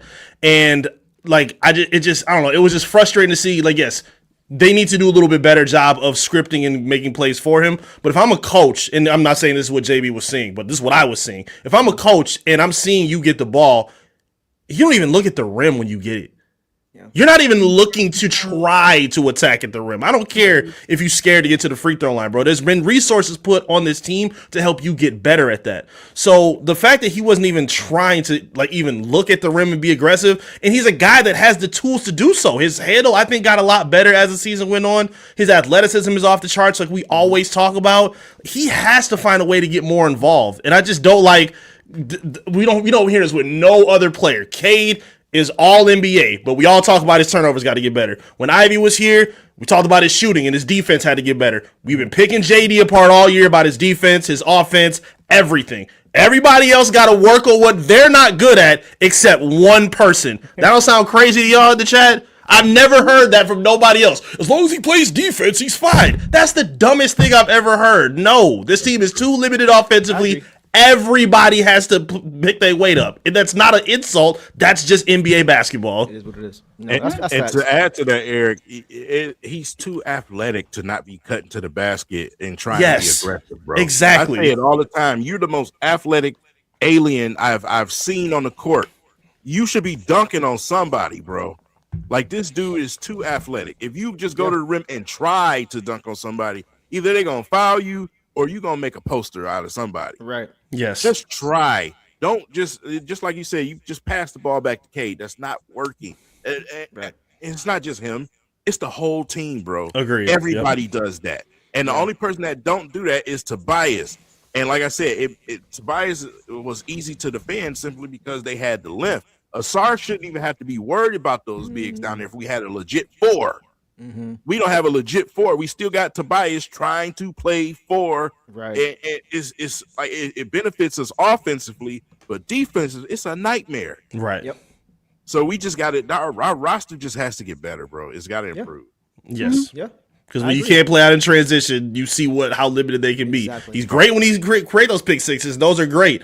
But when he doesn't have that, you see what the limitations are. And that can't continue if they want to get to a championship. Yep. Especially with the personnel that King just talked about. Right. Not having the creativity and the guys on either end to really help him because he needs it right now. So, yeah, regardless of how much he improves this offseason, it still needs to be changes outside of that to really supplement and help him, I think. Yep. So yeah, I agree, guys. Great points on that, man, for sure. I'm loving the honesty. Let's keep it pushing. We got a few more guys, and we'll go to some trade deadline stuff and trade talk stuff. Isaiah Stewart. Trajan was asked about Isaiah Stewart and if he was hurt during the playoffs. A lot of speculation, a lot of rumors and things saying that he was hurt, he was dealing with an injury. But let's just listen to what Trajan had to say about that. Stu was not hurt. He had a suspension going into All-Star. Didn't play for 7 or 8 games. Came back, played for 4 or 5, and then he had the injury to his calf, which kind of set him out for a few weeks. You got to be very cautious with it, and so you almost have to shut him down as well. I don't think he was at the height of his conditioning, but he came in and gave us what he could at that time as well, but he was healthy. So there you have it. Despite what we heard, from other people, Stu was indeed not hurt during the playoffs. It's unfortunate timing for him. These past 2 years, when it comes to the playoffs, he just hasn't been able to stay on the court. The leg injuries and things like that in game 1 last year, and then obviously this year, I think game 3 against the Magic. So I think if he was healthy in both of those playoff runs, we advance in both of those series, personally. But, if we're able to find another playmaker, scorer next season to go with him, I think Stu's physicality along with JD up front could make a formidable defensive unit. And I've been on that for the last King. We've been talking about that for a while now. But let me come to y'all first, man. What would you guys like to see regarding Stu and how he's used next season based on what you guys saw with, with his injuries and his performance? I'll come to you first, E. Or King. Whoever wants to go first. Get in there. You want to go? I'll go. Go ahead, King. Go ahead, King. Go ahead. I don't give a damn what Trajan just said, man. Stu's injured. My eyes are not playing games with me. He just could not explode. Stu didn't block a damn shot in the playoffs, man. He couldn't jump, bro. And I don't care what, like I said, he went from damn near neck and neck with Asar being one of the top defensive players in the league to not being able to do much or nothing. You know what I'm saying? That's just... So anyway, besides the politics, what I would like to see from Stu, play him the right way, bro. You know what I'm saying? Him coming off the bench as just the backup center guy for the Pistons, bro. It's like, okay, I don't understand why we don't put him in with the Duran, especially since Stu showed in the playoffs specifically that he can stretch the floor. Again, I look past the players. I look to the coaching. You as the coach, even with the Asar thing, as coach, you got to pull Asar to the sideline. If it was Stan Van Gundy, he wouldn't have a problem telling Asar about himself. Shoot the damn ball, Asar. That's what he would have said. You're the coach. You can't just sit there. And, like I said, you can't sit there and argue with refs all day. You got to coach this squad, man. And Stu sitting down. Stu sitting down is not helping us. Bringing him here and there is not helping us. I tell you what, if Stu couldn't explode, I think you probably want to have him stretch the court a little bit more. Then, if he can't go down there and be effective in the paint, then maybe you want to run pick and pop with him because you can't do it with Duran. So, and I'm talking about, and it's not. I'm not just saying that just to say it, because I mean literally, I sat and watched Isaiah Stewart stand at the 3-point line with nobody within 5 feet of him and pass the ball to Cade. That is coaching. Somebody has to say something on that bench over there. We need you to shoot the ball, Stu. You're wide open. You're shooting good in the playoffs. Shoot the ball. Yeah. Like you have to. It's the orchestration with this team, bro. You know, I feel like these players are not being put in the greatest positions. Even though we're limited, I just feel like we're not being put in the greatest positions out there. I've seen so much better coaches just watching the playoffs, bro. Like I was one of the people that said, like, with Cleveland, we got our ass whooped as a coaching staff. Period, bro. They had better X's and O's than you did. So you have to take advantage of what they give you, and we didn't do that. And then when it comes to Isaiah Stewart, we didn't do that. Instead, do you know the effect of him and Jalen Duren together against Allen and Mobley? It's just totally different, bro. It's totally different because now you got somebody who will rebound the ball. Now you got somebody who at least will try to block a shot down there. Tobias Harris is just going to foul you. He's not help side defense. He's not going to do any. He didn't do that when he was there the first time in 2016. What makes you think he's going to do it now? Right. 10 years later. Right. We've been on that for a couple years, bro. Too big. We didn't see it once, I don't think, in the playoffs this year. Like, I don't think I saw JD and Stu on the court together at all in the playoffs. 2 7-footers, you out here with a bunch of 6'9", 6'8" dudes. Yeah, 4 out, 1 in with Stu. I didn't get it. You know? I then didn't get you went it. small with just Tobias. Oh, don't get me started on that. We're gonna hold off on that. E, let me come to you. What are your thoughts? I'm kind of conflicted on this, to be honest with you, because I think the front court situation just all together is confusing. You have Jalen Duren, who's your starting center, who JB said we don't want to give up on him, but at the same time, he's not playing good. You have Stu, who we want to see play more minutes, but he looks injured, and it's not the production is not there based on what we think is an injury to keep him on the court. And then you have B-Ball Paul, who should be on the court more, but he wasn't utilized properly, and I think we would all agree on that. Yep. And then even if you go to Tobias Harris, while I agree with you guys on the philosophy of the two big lineup, Tobias Harris was playing too good to put on the bench based on the situation that we saw. I understand the thought of what you're saying based on what the matchup was. First of all, we know JB is in love with Tobias. He's not going to bring him off the bench. He wants to play him as often as he can. Even though he wasn't as good in the Cavs series as he was against the Magic, I think based on what we saw from the Magic series and some of the offensive limitations that this team had, he was the only other consistent offensive scoring creator before Dana started with the Pistons. It was just Cade and Tobias, really, that was going to get their own. So, again, I understand what you guys are saying in terms of the philosophy and the matchups of two bigs, which is crazy anyway, because we've been seeing the NBA go from small ball. Now it's maybe looking like it's going back to two bigs. But, yeah, but based on just where the things were kind of swaying with the Pistons and how good Tobias was playing, it would have looked a little weird. Again, based on possibly Stu being hurt too as well, it would have looked a little weird or maybe have been different to maybe play him in that situation over Tobias, who has been giving you a lot of life in the postseason. So again, I get what y'all are saying, but it is kind of it's not as easy to me as, you know, the X's and O's would say. Let me throw this at you just to play devil's advocate, right? Everything you said was right. I don't disagree with a word of it. I just feel like the reason he played so well was because the Pistons were playing in the half court so much, where he's best. Like we just couldn't get stops. We just couldn't get, like, I don't want Tobias having to put up 20 points a game. That means my bench is not getting turnovers and scoring off of our defense. You know what I'm saying? That's the only thing. Like, I watched him in these playoffs like you guys did.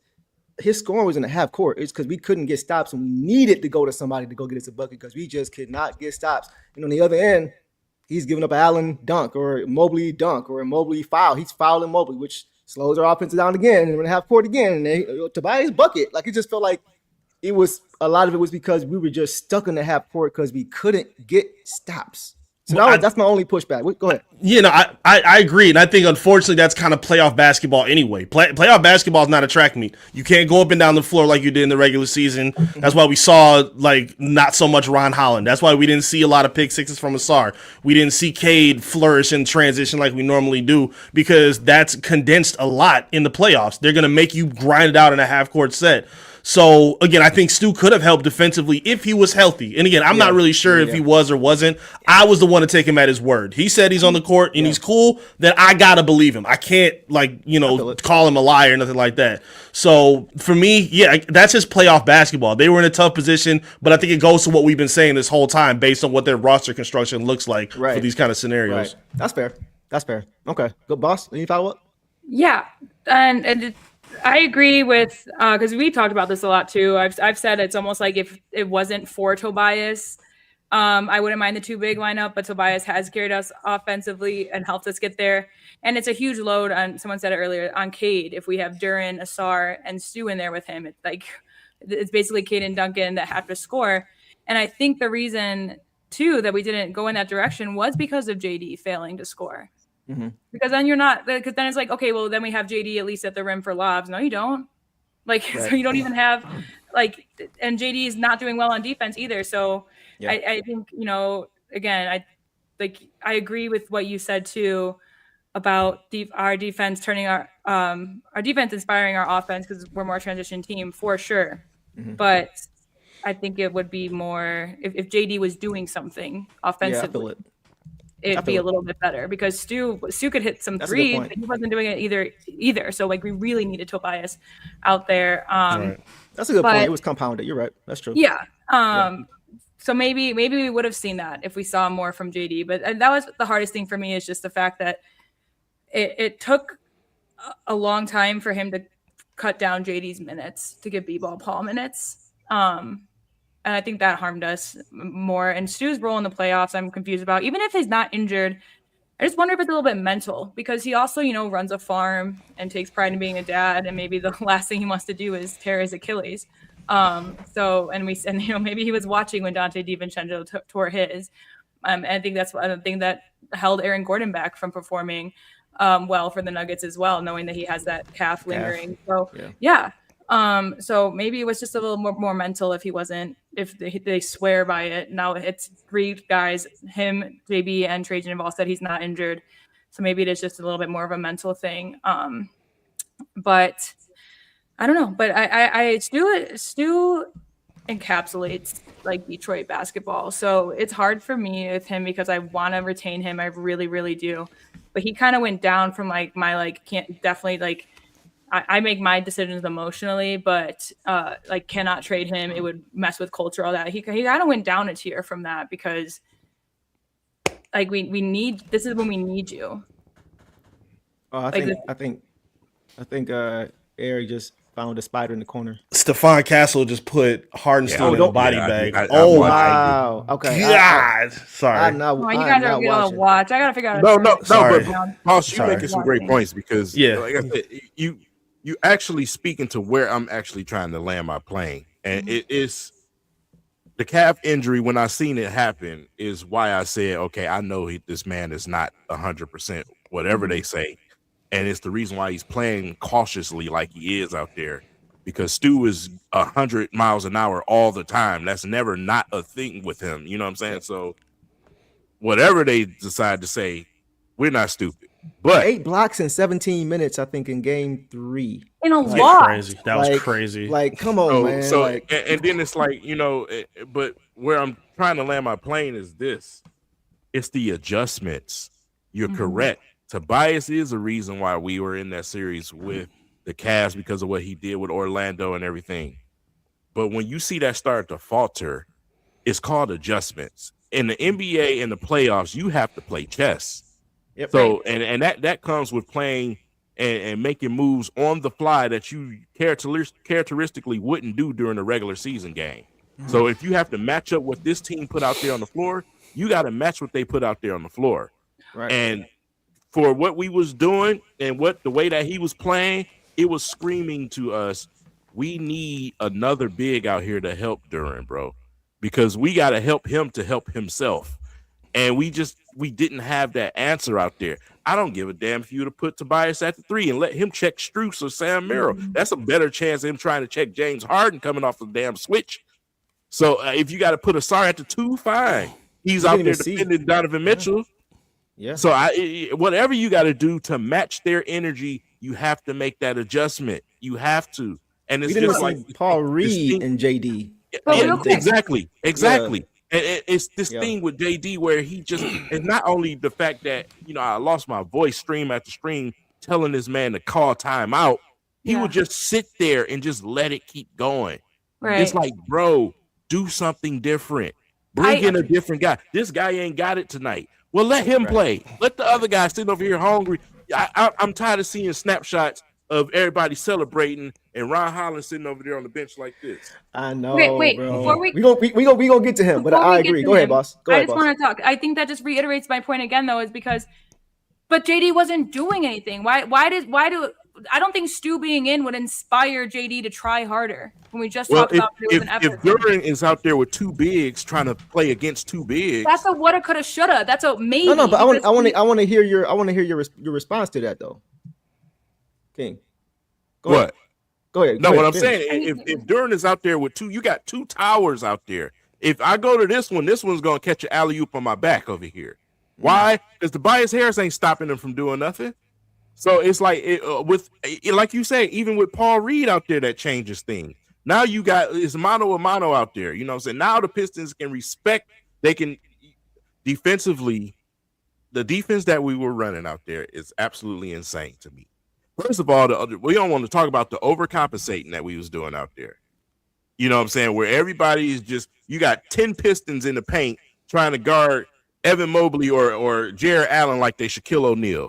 That was driving me crazy. But the fact that we can't play straight up against them is what annoys me. You know what I'm saying? Everybody is we run around like a bunch of chickens with our head cut off because this guy can't stay in front of this guy can't deal with this guy. It's like it's overcompensating everywhere. And that's where the Cavs took advantage of, especially in game 7. We couldn't figure it out. Yeah.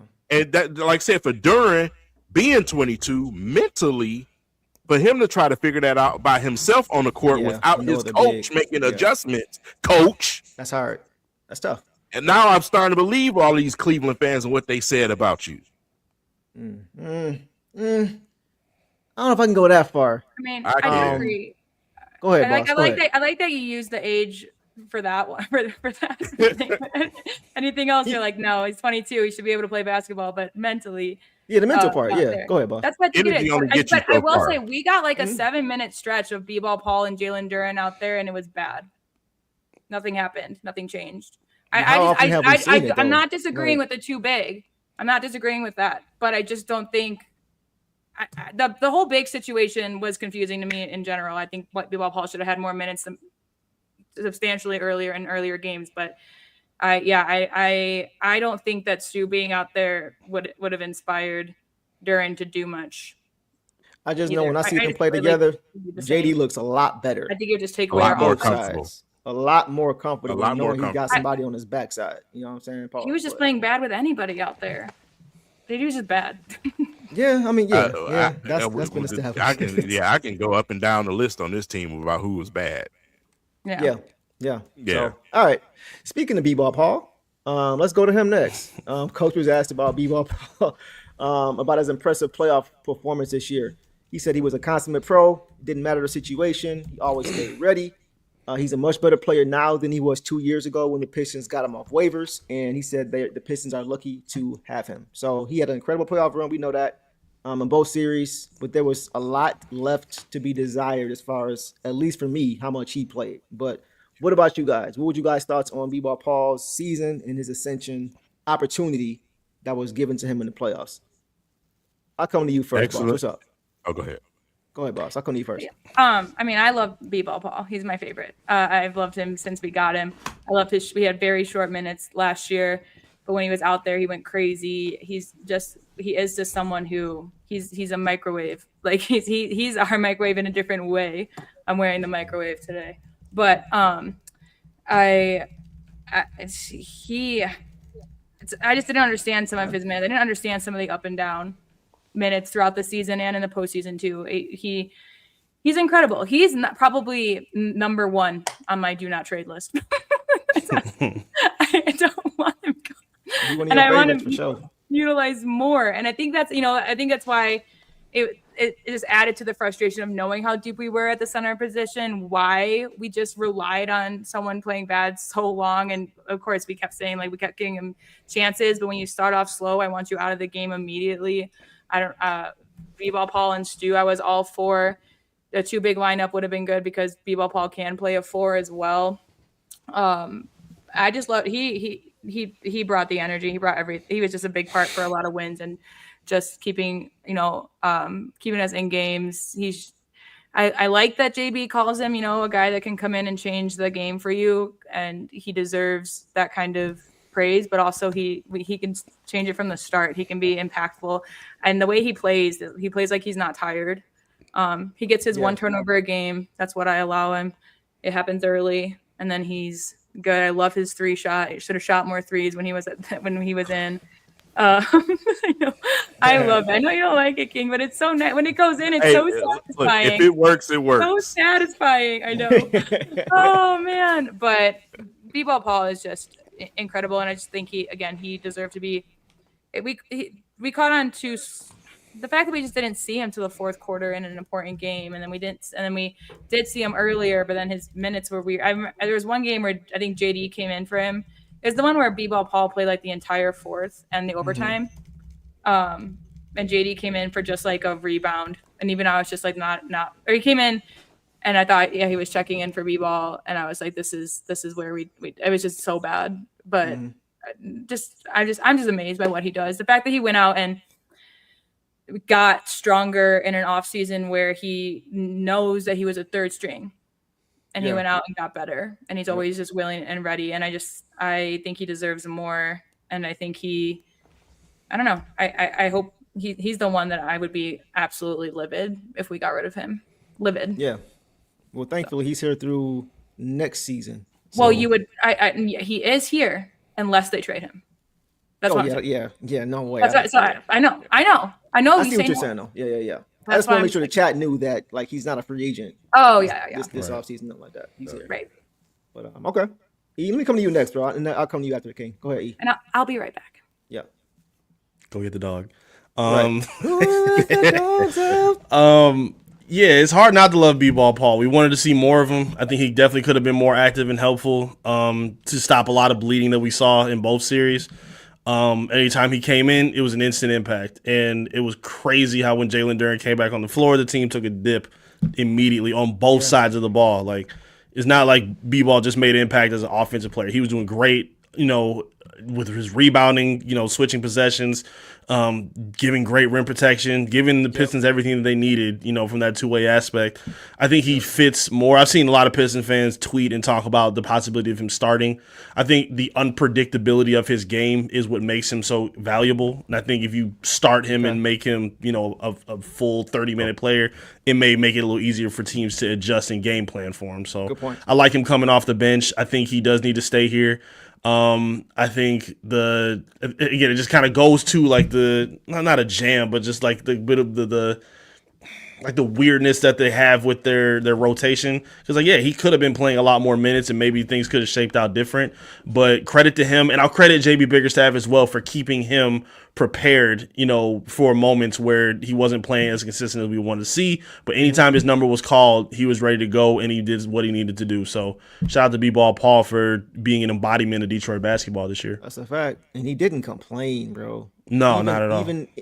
Not even just with his body language. He never complained. No baggage with that dude. Go ahead, King. Get in there, bro. Shout out to the junkyard dog, man. You know what I'm saying? Him and, like I said, just as a professional, being ready. You know what I'm saying? Being ready. Yeah. Make sure he's mentally ready. Guys like him and Sasser, I give a lot of credit because Sasser was another guy that was just brung off the bench and he was ready to go. You know what I'm saying? So that's professionalism. Excellent season from him. We know what he is. The entire league know what he is. Is he going to be here? I don't know, because if I'm asking for, if you're trading for the right player, if I'm asking for somebody from the other team, I won't be ball Paul, bro. I'm just being honest with you. You think that's part of why we didn't see him at a bigger sample size? Possibly. No, I'm just throwing it out there. I don't know. That's just JB, bro. You know what I'm saying? Because he did the trying same to help thing. him. We're trying to help him. You know what I'm saying? So it's like, and this is where my point is, though. Again, coaching. B-ball Paul got to be out there a little bit more, bro. Even my granny would have been able to sit on the couch and say, "Hey, why ain't B-ball Paul playing these?" You know what I'm saying? It's like, listen, man. You know, I keep saying it's the playoffs, but it's the truth. In the playoffs, if he's giving it to you, get the man out there on the basketball court. We don't.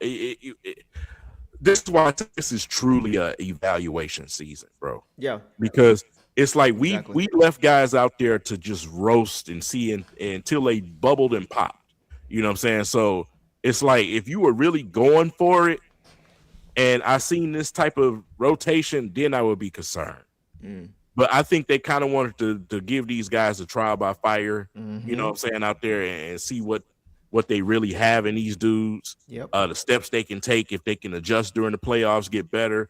That's what I think what you've seen out there from Duran and those guys. But yeah, I just would have liked to seen a lot more B-ball Paul. I wish some of his supporting cast out there on the court, as far as those reserve guys, showed up for him. I mentioned before, y'all looked at me like I was crazy when I was talking about Green. Green didn't even play. Let's get to that. Yeah. That leads us in. That leads us. I feel like Green, during the season with him and Green on the court, Green, Ron Holland was your spark plug on the court. You know what I'm saying, during the season. And we didn't get to see that combo out there. It was just like, I'm gonna play one of y'all, then I'm gonna play the other one of y'all, and then the other one. We didn't see what got us here. Exactly what I said, bro. I wanted to go down swinging. What got us here, bro. That's what got us here. Your team was not. We weren't good offensively all year. What got your team to 60 wins was defense, energy. These energy guys coming in when your starters play like crap. We seen that multiple times. We seen Dennis step up. We seen all of this stuff, and then we went away from it. Regardless of who was inserted, changes made, we weren't gonna outscore anybody in the playoff. You know what I'm saying? Like, it was gonna have to be out hustling them defensively. I'm glad you said that. Let's go to Ron Holland, because Trajan was asked about him too. And when it came to Ron, he was asked what's the next step for Ron to have a bigger role going into the next year. He said Ron took a step forward. He's still 20 years old. Not many fifth picks in the draft are playing playoff basketball, but we got some right now playing playoff basketball who are some high picks, being honest. He said a lot of guys get a chance to play big minutes consistently to succeed or fail because of the team's lack of current success when they're drafted. He said losing his rotational spot in the playoffs will light a fire under him, and he sees him being better and not allowing that to happen again. So before I let you guys go, King, about a month ago, we was on here last, you mentioned it. You and I were debating on who should get those minutes, right, off the bench between that wing spot between Ron and Javonte. You were saying you want to see Ron get Javonte's minutes. You stated why. I respected it. It made sense. And I said I wanted to see Ron get some minutes, but that I was going to keep rolling with Javonte for the reasons that I said, spacing and experience and all that stuff, right? I don't think either of us thought that neither of them will be playing. Neither, bro. Right? Which I don't think we wanted that at all, right? Especially in the second round. So when it comes to Ron, I'll start you first, King. When it comes to Ron, what do you think he needs to do to guarantee that he's a fixture in the rotation in the regular season and in the playoffs next year? Continue to build his confidence shooting the basketball. I think he's already almost there as somebody that can attack the basket. Yeah. He creates a lot of problems in transition already. Mm-hmm. Continue to work on shooting the basketball, being a little bit more confident, where it's not even a question if you shoot that thing. Right. But the mental aspect of the game is where I want to see him improve. Some teams took advantage of him sometimes out there mentally, especially on defense. You got to be a little bit smarter in situations. It's a learning curve from him. He's 20, right? Yeah. This is where you use the age, right? But I just want to see him, continue to improve and hone his skills, man. Be who you are. Be aggressive. Ron is aggressive. This is what I'm talking about with guys who walk in the door with a mentality. He's a guy who walked in the door with a mentality, bro. Yep. And this is only going to light the fire. I got to agree with Trajan on that. It's only going to light the fire even more for him. You know what I'm saying? Because he plays every game like he's the underdog. And if you do that, I promise you're going to have a nice and long career in this league. You know what I'm saying? Because you're going to fight and you're going to do whatever it takes for you to get better. So I expect Ron to be a much more better player if he's on the roster next year, because he's a young player. You know how this goes with trades. But if he's on the roster, I expect him to take another step forward. Just continue to work on that jumper, man, and get better. Okay. I think that's fair. E, what you got, bro? Yeah, King's 100% right. I think I want to see more of Ron's expansion offensively.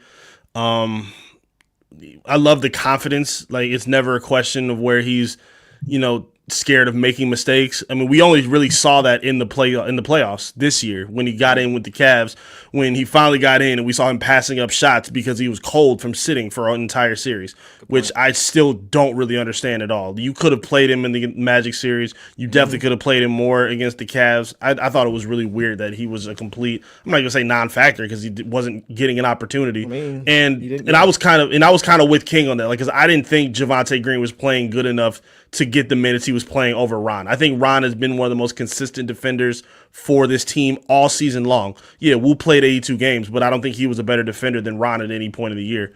So I think Ron, if he's able to work on, I just want to see some more guys expand on creating their own looks. I don't want to see Cade having to set up everybody. So yes, he can definitely help being a catch and shoot opportunity or catch and shoot look for Cade in the corner, because he got a lot of those opportunities. But I want to see him get his own as well. I want to see him in the half court a little bit more confident with his handle, taking some looks from mid range, get to the free throw line. Like, the Pistons need more guys like that. And I think he can be one of those swing players that changes how Trajan goes about what he wants to do in terms of roster construction. So if he's able to take that jump, I think that's a huge bonus for them. And, he's got a big opportunity to do it. I think this is a huge make or break year for him. I think it's a huge year too, for sure. Yeah, go ahead, boss. Get in there. Yeah, I think Ron had a great season. I think it's incomplete, like Eric said too, about just his time in the playoffs. The fact that, it made sense to me, Wu's minutes in the Magic game, but the fact that they both fouled the lineups was really interesting to me. Yeah. Ron, the way that Trajan talked about him, I just foresee Ron. I think he could be in a package if we know that we got to give up assets to get assets, but I do think that the way that Trajan talked about him, he thinks that there's more for Ron to develop and grow, and I think he wants him to do it here if possible. I'm in the same boat. I love Ron's mindset. I love his mentality. He gives his all.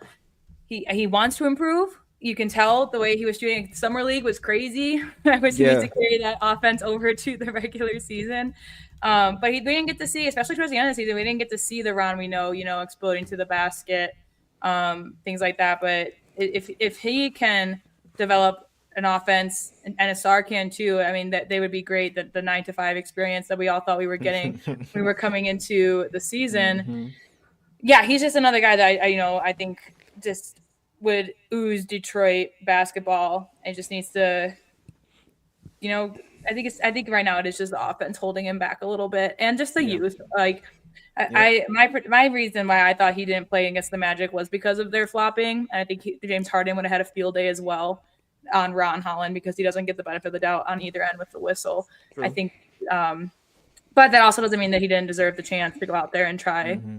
Because his defense is huge, and he's another guy who on transition is fantastic. I only don't ever want to see him inbounding the ball.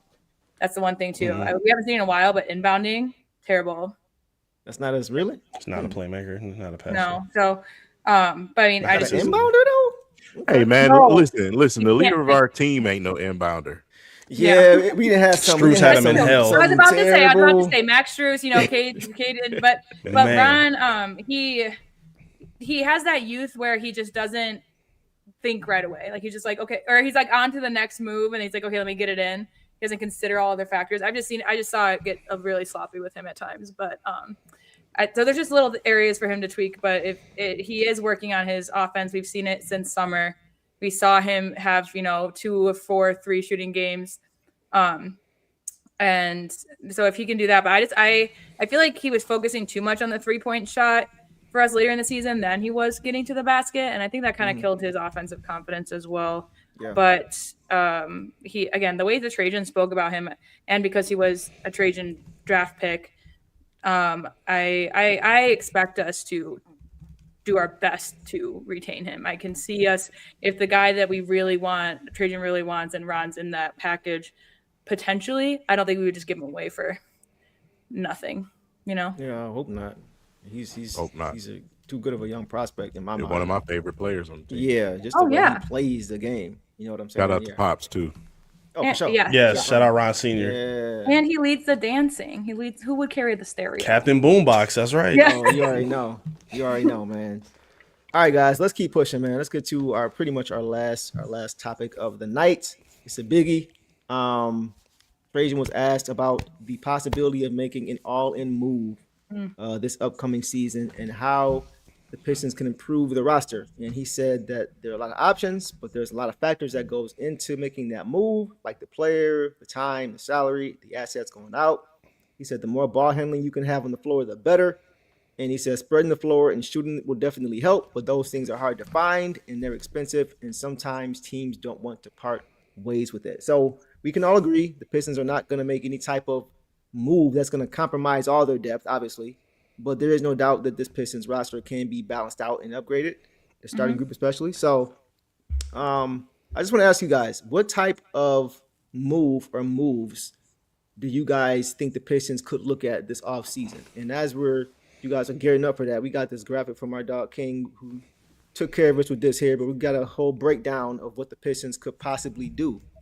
So you see the upcoming contracts. JD's restricted, obviously. Tobias is not. Kevin Huerter's also not. And Asar is restricted, of course. Dana Jenkins also in 2027 for both of those guys. And the guys that King has here is Kyrie, that the players have been attached to. Kyrie, Lauri Markkanen, Trey Murphy, and D-Book. So I'm going to come to you first, E. Is there anybody on your radar that you have your eye on? Or is there a couple guys that you have your eye on that the Pistons could potentially Not Kyrie Irving. Stop. Everybody, stop. Enough with Kyrie. What is up with y'all and Kyrie Irving? He's old. He's hurt all the time. Stop. Why is the Kyrie conversation still a thing? Enough. No, I don't want to see Kyrie Irving as an option for the Pistons. My number one guy is Trey Murphy. I think he is perfect for this basketball team. I think, unfortunately, he's in a position where the Pelicans are not going to cut the Pistons any breaks based on who's in their front office. I just can't see, Troy Weaver and Joe Dumars doing them a solid to get their, to me, I think they're their highest ceiling and their best prized possession. I think even more than Zion, just based on what he's done in his career and where he's at physically. I think Trey is just a special player that needs a bigger opportunity to play. I think I don't look at the people that are untradeable or untouchable on this team like everybody else. I think it's Cade Cunningham, and that's it. I think anybody else I'm willing to have a conversation about. Okay. I think when you look at what this team needs, I think they have a lot of good defensive players, but you have a lot of guys that are either limited on one side of the ball or they're still developing a lot of their skills that can help this team. Right. So a guy like Trey Murphy, who I think is extremely polished as a shooter, a scorer, a driver, has not been the best defender, but his effort is there. And in a JB Bickerstaff system, he's going to demand and make you play that style, especially knowing that he has the skill set and the metrics to make that happen anyway. So I think it's a no-brainer. I think I won't say by any means necessary you go get him, but I think he should be number one on their priority list to who they should be looking for to add to this roster. Yeah, me and E been on him all year. And Boss too. Talk about Trey Murphy. I can't leave her out for sure. But we've been on that train since the beginning of the season. So I will come to I'll come to you, Boss. I'll come to you next. Yeah, I hate everybody on the list except Trey Murphy. Let's bring it back up. And there's really nobody else. And thank you for not putting MPJ up there. That would have freaking set me. Brooklyn would have came back. I thought about it. I thought about it, boss, because I'm starting to see a couple of more of those pop up too. It's been constant. It's like yes. It's like Trajan says, I want high character players on this team, and people go MPJ. Okay. Y'all heard what Brooklyn said, right? Well, he's doing good in the Nets because he's the number one option. Yeah. Well, it took him like 6 games last season in the Nuggets to register an assist. 6. That's insane. He just shoots the ball. He'll shoot you out of game. I hate the man. Anyways, so based on who's on this list, boss, Trey Murphy. about to go on a tangent. Trey Murphy, Laurie, I don't see him fitting in. Kyrie, why would we throw away what they're gonna get is young guys for Kyrie? No, Devin Booker. I don't have nothing against Devin Booker. I like his game. He's expensive. He's a playoff dropper. They already tried to pair him with the star and it didn't work. Mind you, it was Kevin Durant and it seems to never work with him right now, but they already tried that. And look at the teams that have won. The Nuggets didn't have to go and bring in an all-star. The Raptors didn't. And OKC built theirs. Nobody had to go out and bring in this huge this one guy. That's basically where I'm going with that is I don't want to sell everything. And I said this at the beginning for one guy that might work or might not. We don't know. We can't predict injuries. We can't predict anything. And then just close our window immediately when we do have this young talent. Yep. For me, I don't think Trey Murphy is actually as hard to get as we think. Doomer's already said his price. He wants the Bane. He wants the picks. Give him this year's. I don't want the 21st pick in the draft. I think we have enough young talent like Ron, like Chaz, that if we want to retain those guys, develop them. Yeah. I think that would Dumars. It might seem like why would they give up Trey Murphy? Trey Murphy doesn't want to be there. First of all, second of all, they have enough young talent. They have peers. They have queens. There's enough young guys to build what they want to build. So I think Trey Murphy is completely gettable. I like guys, and also I'm okay with not stars. I'm okay with like Najee Marshall. Good player. I don't think he's going to be. I think that the Wolves will be silly to retain him, but I think that they around their fan base has been saying that the only 3 that they want to retain are Edwards, McDaniels, and Nas. And they need something different. I think they'd be silly to give up Io. They've been looking for a ball handler. He's great, but I'm more in the boat of get good players and don't just go in for the stars and who the media is telling you, like who you think is stars. Like there can be different fits, different, Yeah. Anyways, that's where I'm going at. Because I'm also I think that there can be a lot of. I don't want to rush to a championship. It's not going to mean as much, and I think there are a lot of players on our team that can develop even more, and that can bring us far with the right piece. And the right piece doesn't have to be an expensive shooter. Yeah. Okay. Kane, what you think, bro? Man, boss she be leading the way, right? Be where I'm going, man. Talk about it. I hate everybody on that list. Wow. And not Trey Murphy. I'm not saying that. I don't think he's realistically coming here. Okay. Troy Weaver is not about to send Trey Murphy over here, bro. Troy Weaver, you're going to have to give up the world to get something from Troy, bro. We know how that ended, bro. He ain't finna send nobody over here unless you're going to send some picks and Isaiah Stewart over there, somebody who drafted. But, well, go ahead. Yeah, right. But, I don't think that's what the Pistons need. They need guys to fit into what we're doing. We need shooters. We need guys that can come in here and bring the energy that we already have. Our problem is floor spacing, bro.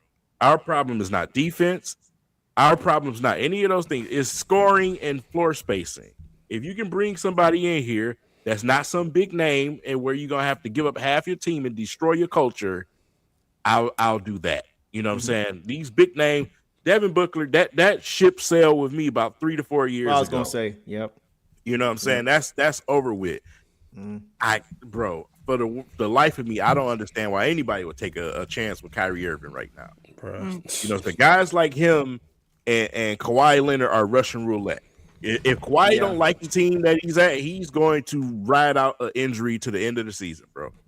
So those type of players, we don't need that. And I don't know what it is. I say this all the time. What is the stigma with the Detroit fan base? We always want somebody at the end of their rope.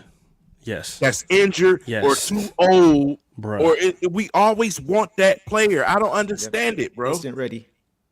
God, it's like, bro, go out and get me somebody that fills the spots that we need. Because if we had the proper shooting, if the Malik Beasley situation didn't happen, if listen, man, we're the Pistons, bro. We're the Pistons. We got here without all of those things that I just named you. If we have that, we're a different basketball team. What I'm watching on TV right now is not a whole plethora of stars going up against OKC.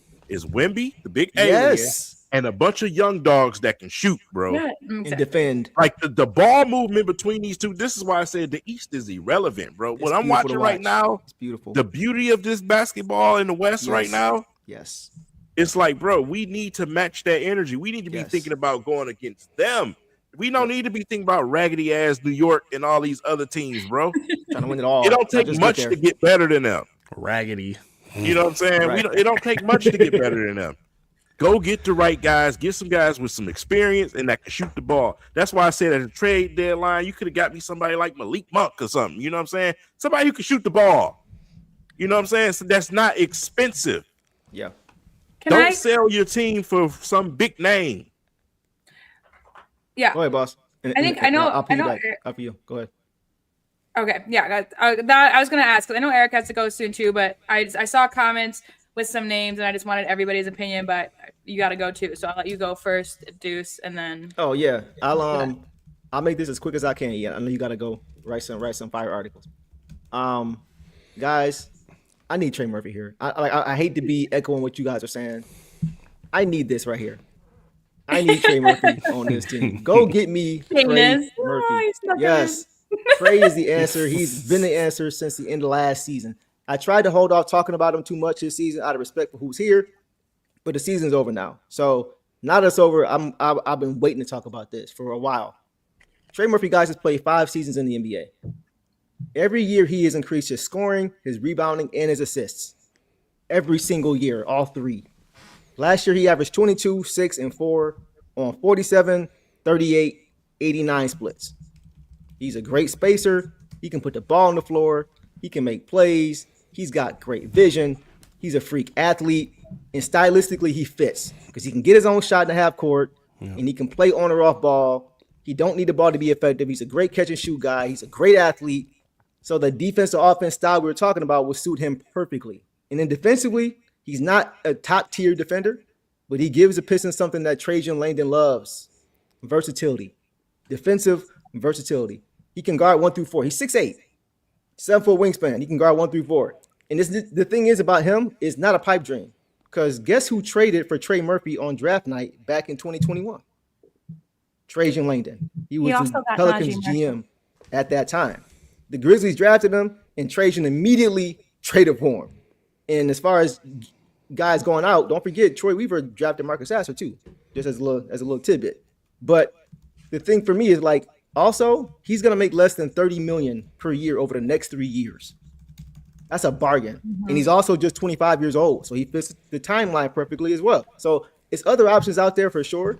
But I think if the Pistons bring Trey Murphy to Detroit, they go to the finals next year. Next year, because he fits the timeline. They could go back, and because he fits the timeline, they can go back the next couple years.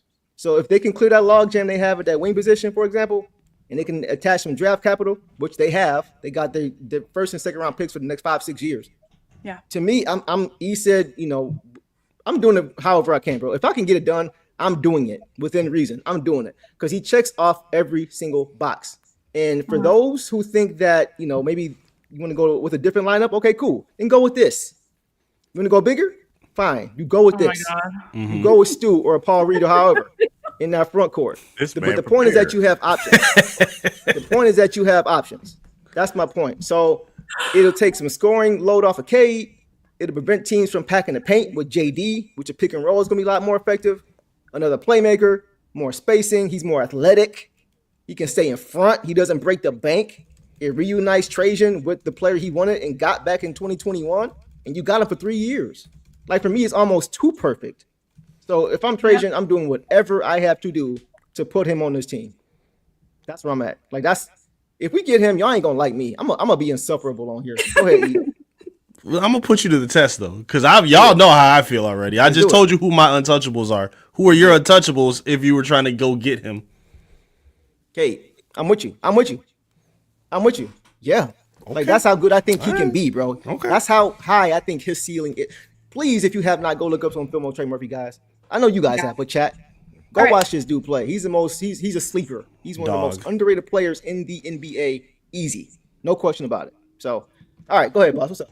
If you just don't mind, or unless King wants to go too, I was just going to try to get through some names so we can. Okay, I know you got to go too. I just want to say one more thing about that. Yeah. I'm with you, Deuce. Anybody, including Jalen Duren. Bye. You know why? Because what the Pistons need a big that can play defense and rebound. If you got Trey Murphy, you got your scoring. You know what I'm saying? And you're going to bring other guys. You're going to have more money because you ain't giving it to him. I ain't trying to be disrespectful. No. I'm just playing it out. The way the Pistons play is a system. It's not about, one guy, two guy, this guy, that guy. If we got the scoring and we can go add more shooters with that money, I'm doing it. I'm sorry. Call me the bad guy. No, I'm not. I like Ayo Dosunmu too. Comments. Mm-hmm. I do too. I'm glad we didn't trade for him because he's gone now. He's not even. He got to figure out if he's gonna stay. But anyway, I feel what you're saying. I'm kind of in the same boat. Like if it's not Cade, I'm having a conversation. That's where I'm at. Yeah, go ahead, boss. Yeah, I mean that's true. I just want real quick, people, a teammate of Trey Murphy that's been thrown in the conversation, DeJounte Murray. I think he's too old. How old is he? How old is he now? 30. 30? It's not bad. I wouldn't mind that. But I don't. It depends on what we want from him, right? I do like the idea of him and Cade, though. Mm-hmm. Yeah, I do like his aggressiveness. He is a dog too. He's feisty, but he does have injury. He does. He's been hurt. He does. Yeah. If he can stay healthy, I'm not mad. I'll take Sadiq Bey. You know what? The way he's not the same Sadiq Bey from when he was here. He's grown a lot. Like, King was the one that brought that to my attention. Like, I had to watch him again. I watched the second half of the season. He's different now. He's a much better player than he was then. So I had to. I gotta give you credit for that, bro, because I didn't see him progressing like to this level that he is now. He's a lot better. So yeah. All right. Yeah. Another one. All right. Someone said Peyton Watson. It's not going to be him, but because Denver's gonna keep him, but Denver has to make room to pay him. So another name I've seen, Cam Johnson. I'm okay with it. I'm not opposed. Not enough of a playmaker for me. Needs to buy into defense. Not enough playmaking for me. I think this team needs. I think they need another creator, but they do need more shooting as well. I don't think they're just a Trey Murphy away. I think they need a scorer, another shooter, and some improvement on defense. Hopefully internally from JD. But yeah, I think they need one more. I think a Cam would be perfect. I wouldn't mind that at all. Yeah, and he was a playoff riser. He did say that the altitude really bothered him, and he think that's the reason that he was just really slow too. So, not that we love that, but that's been an issue for Denver sports teams across the board.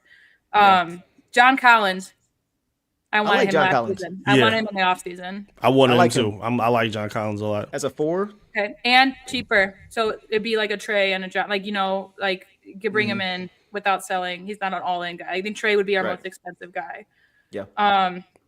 Who was? Well, you guys. I know we were both Nas and Bobby Portis were two I wanted in the offseason. I think Bobby Nas Portis for me was last offseason. Yeah. Right. For me, it's about prices. It's about prices for me. Okay. You know what I'm saying? It's about how many players can we add? It's about price. I'll take. Man, I'm not even joking when I say this. I will, on a veteran minimum for what he's getting paid. Oh boy, I'll even take Dre. I knew it. I knew it. Oh yeah. And I agree. The way he's playing right now. After how they just got killed on the glass, I'm not opposed to that at all. Yeah. They got hammered on the glass. You're not wrong. You're not wrong. What about CJ McCollum? I think he's expensive. He's a free agent now. Is he? They know what he wants. He's a free agent now. I think he made like around 30 or something like that, I think, last year. One of them. What about that? He want one of those mercenary contracts. Do you think where's he at now? The Wizards? He's in Atlanta. Remember? He's 34 though. 34. Yeah, that's enough. Yeah, that's tough. Well, That's what tough. about Wizard Kobe White? I wouldn't mind Kobe White. He's $20 million a year. Oh no, I'm not doing that. Heck, nah. Yeah. Not for I that. want Will Riley, but I don't think they'll get rid of him. He's a Powell? young guy. Yeah, that might be What's tough. Powell looking like? Norman Powell? Where's he Good at? question. Is he the I'm about to look Wizard? his contract up. He's with Miami. I thought he got traded. Norman Powell? Is he still in Miami? Yeah, he's still in Miami. He was Miami. he was there in the playoffs with him.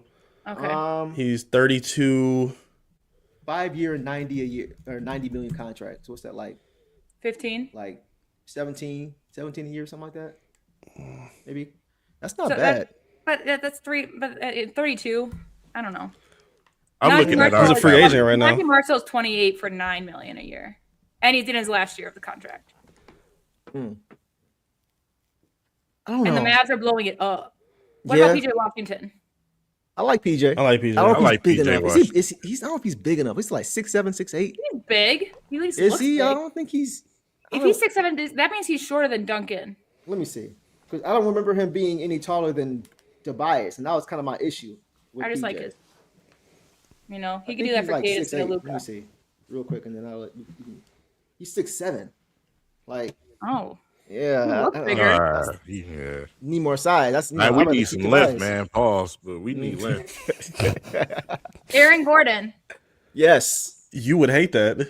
I would No, love are that. you kidding? I I want to love trade. Aaron I would Gordon, trade bro. team. Anybody on the Pistons that wants That to boy come to can- Denver, I could still root for you. Aaron Gordon. I just hate how Yeah, he talk. man. Trade him. He talk I like would a love Dominic that. Sue. It drive me crazy. I know he's So- your favorite person to watch in person when you go to them games. So Oh if my he God, came over here, you had to move over here then. Oh, That's a fact. okay. She's like, all right. Yeah, exactly. That's a Deal. fact. That's a fact. All right, man. No, he is. Well, AG's I mean, a Jokic beast. is. I mean, He is. Jokic, Murray, all three of those guys. But Gordon would be the move they'd have to make to really shake up the team. I think. Yeah, which they need to yeah. do. Yeah. What was there was another one. Zach And LaVine? this wasn't just for Eric. This is not rage bait against you. I've seen it in the chat. I've seen it in other places. Derek White. It wasn't personal.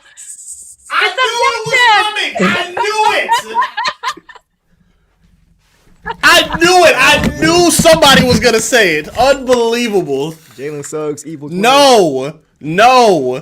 No. Keep Charlie Villanueva's nephew off my basketball team. No. Absolutely not. No. Say you be damn, you gotta look at him every day. Hell no, bro. Oh my god. Top 30 player. Yeah. That's how I feel about Buns. MPJ. Like I would literally question my fandom. Ain't Hartenstein a free Big agency? Dog. Free agent after this? Oh, Hardenstein? I I'm think not he sure. might be, yeah. This like is him? So After he just got dunked on, he might be. This is Oh my so gosh! mean. Don't spoil it. I'm about to go watch that.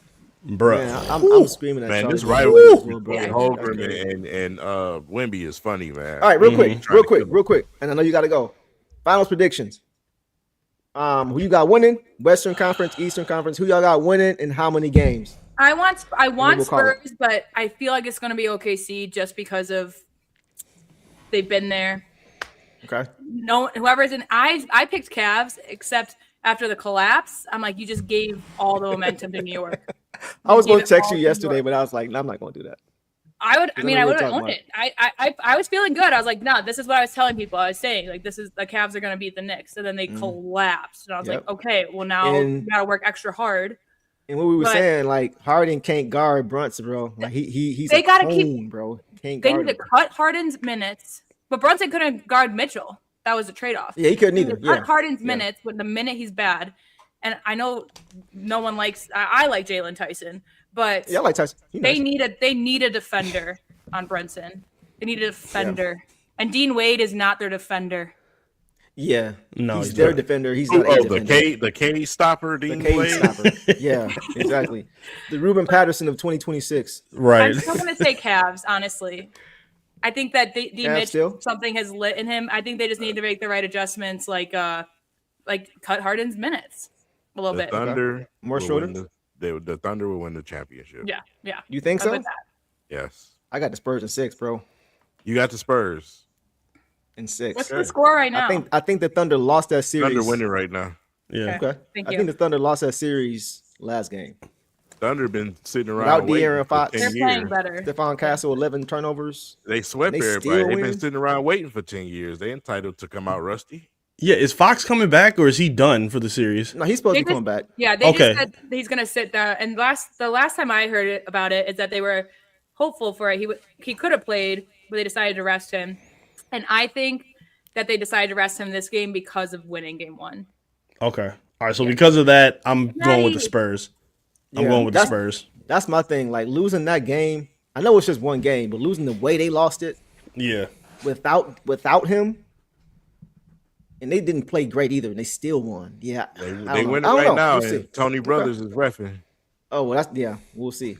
We'll see how that works out. Matty Fresh, appreciate you, my dog, as always, man.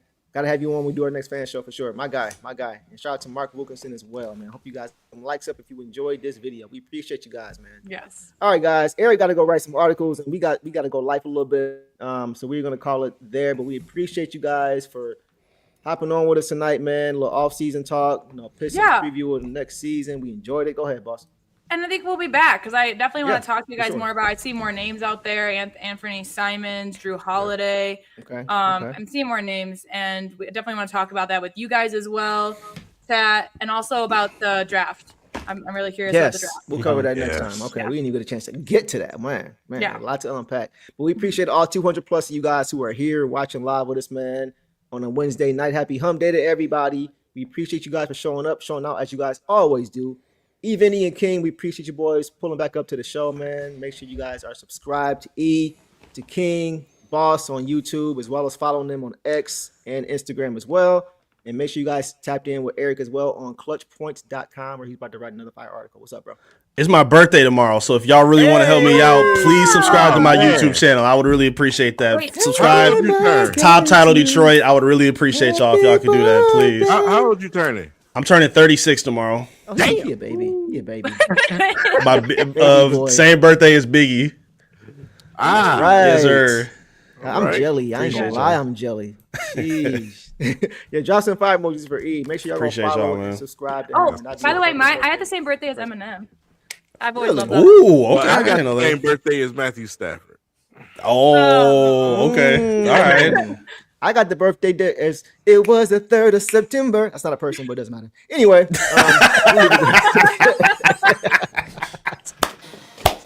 I had to jump in, and I was feeling way too left out of that one. I couldn't think of nobody on top of my head. I was mad about it. Devereaux, appreciate you, bro, man. Appreciate you guys for coming through, man. So, guys, we will end it there, man. Great show, man. And, guys, we are going to be having some great content coming out in the pipeline this offseason for you guys. So make sure you guys have your alerts turned on now that we are in full offseason mode. Don't want to miss this. Trust me. So, hope you guys have a great night. And y'all know the drill, man. Detroit versus everybody. Peace. Derek White's the GOAT. Oh, God. All the dirty work, all dog. I'ma dive on the floor, go try to block every shot, and I'ma be physical with you the whole game. You know Stu gonna be physical with you. When you think of the Pistons, you think it's just hard work and just gritty basketball. That's just the identity you gotta have when you put on that jersey. I'm not your average breed of canine. Not a good dog, I'm bad boy for life. I set the tone, don't care about no tick. Let it be known, I get my respect. Come in the lane and see I don't bluff. If you retaliate, that's on ya. They talking pundits, I hear you're ashamed. Talking that chop, you must run this way every day. Tryna tell ya, look at dog palm, mess around, find out, yeah. Look at dog palm, mess around, find out, yeah.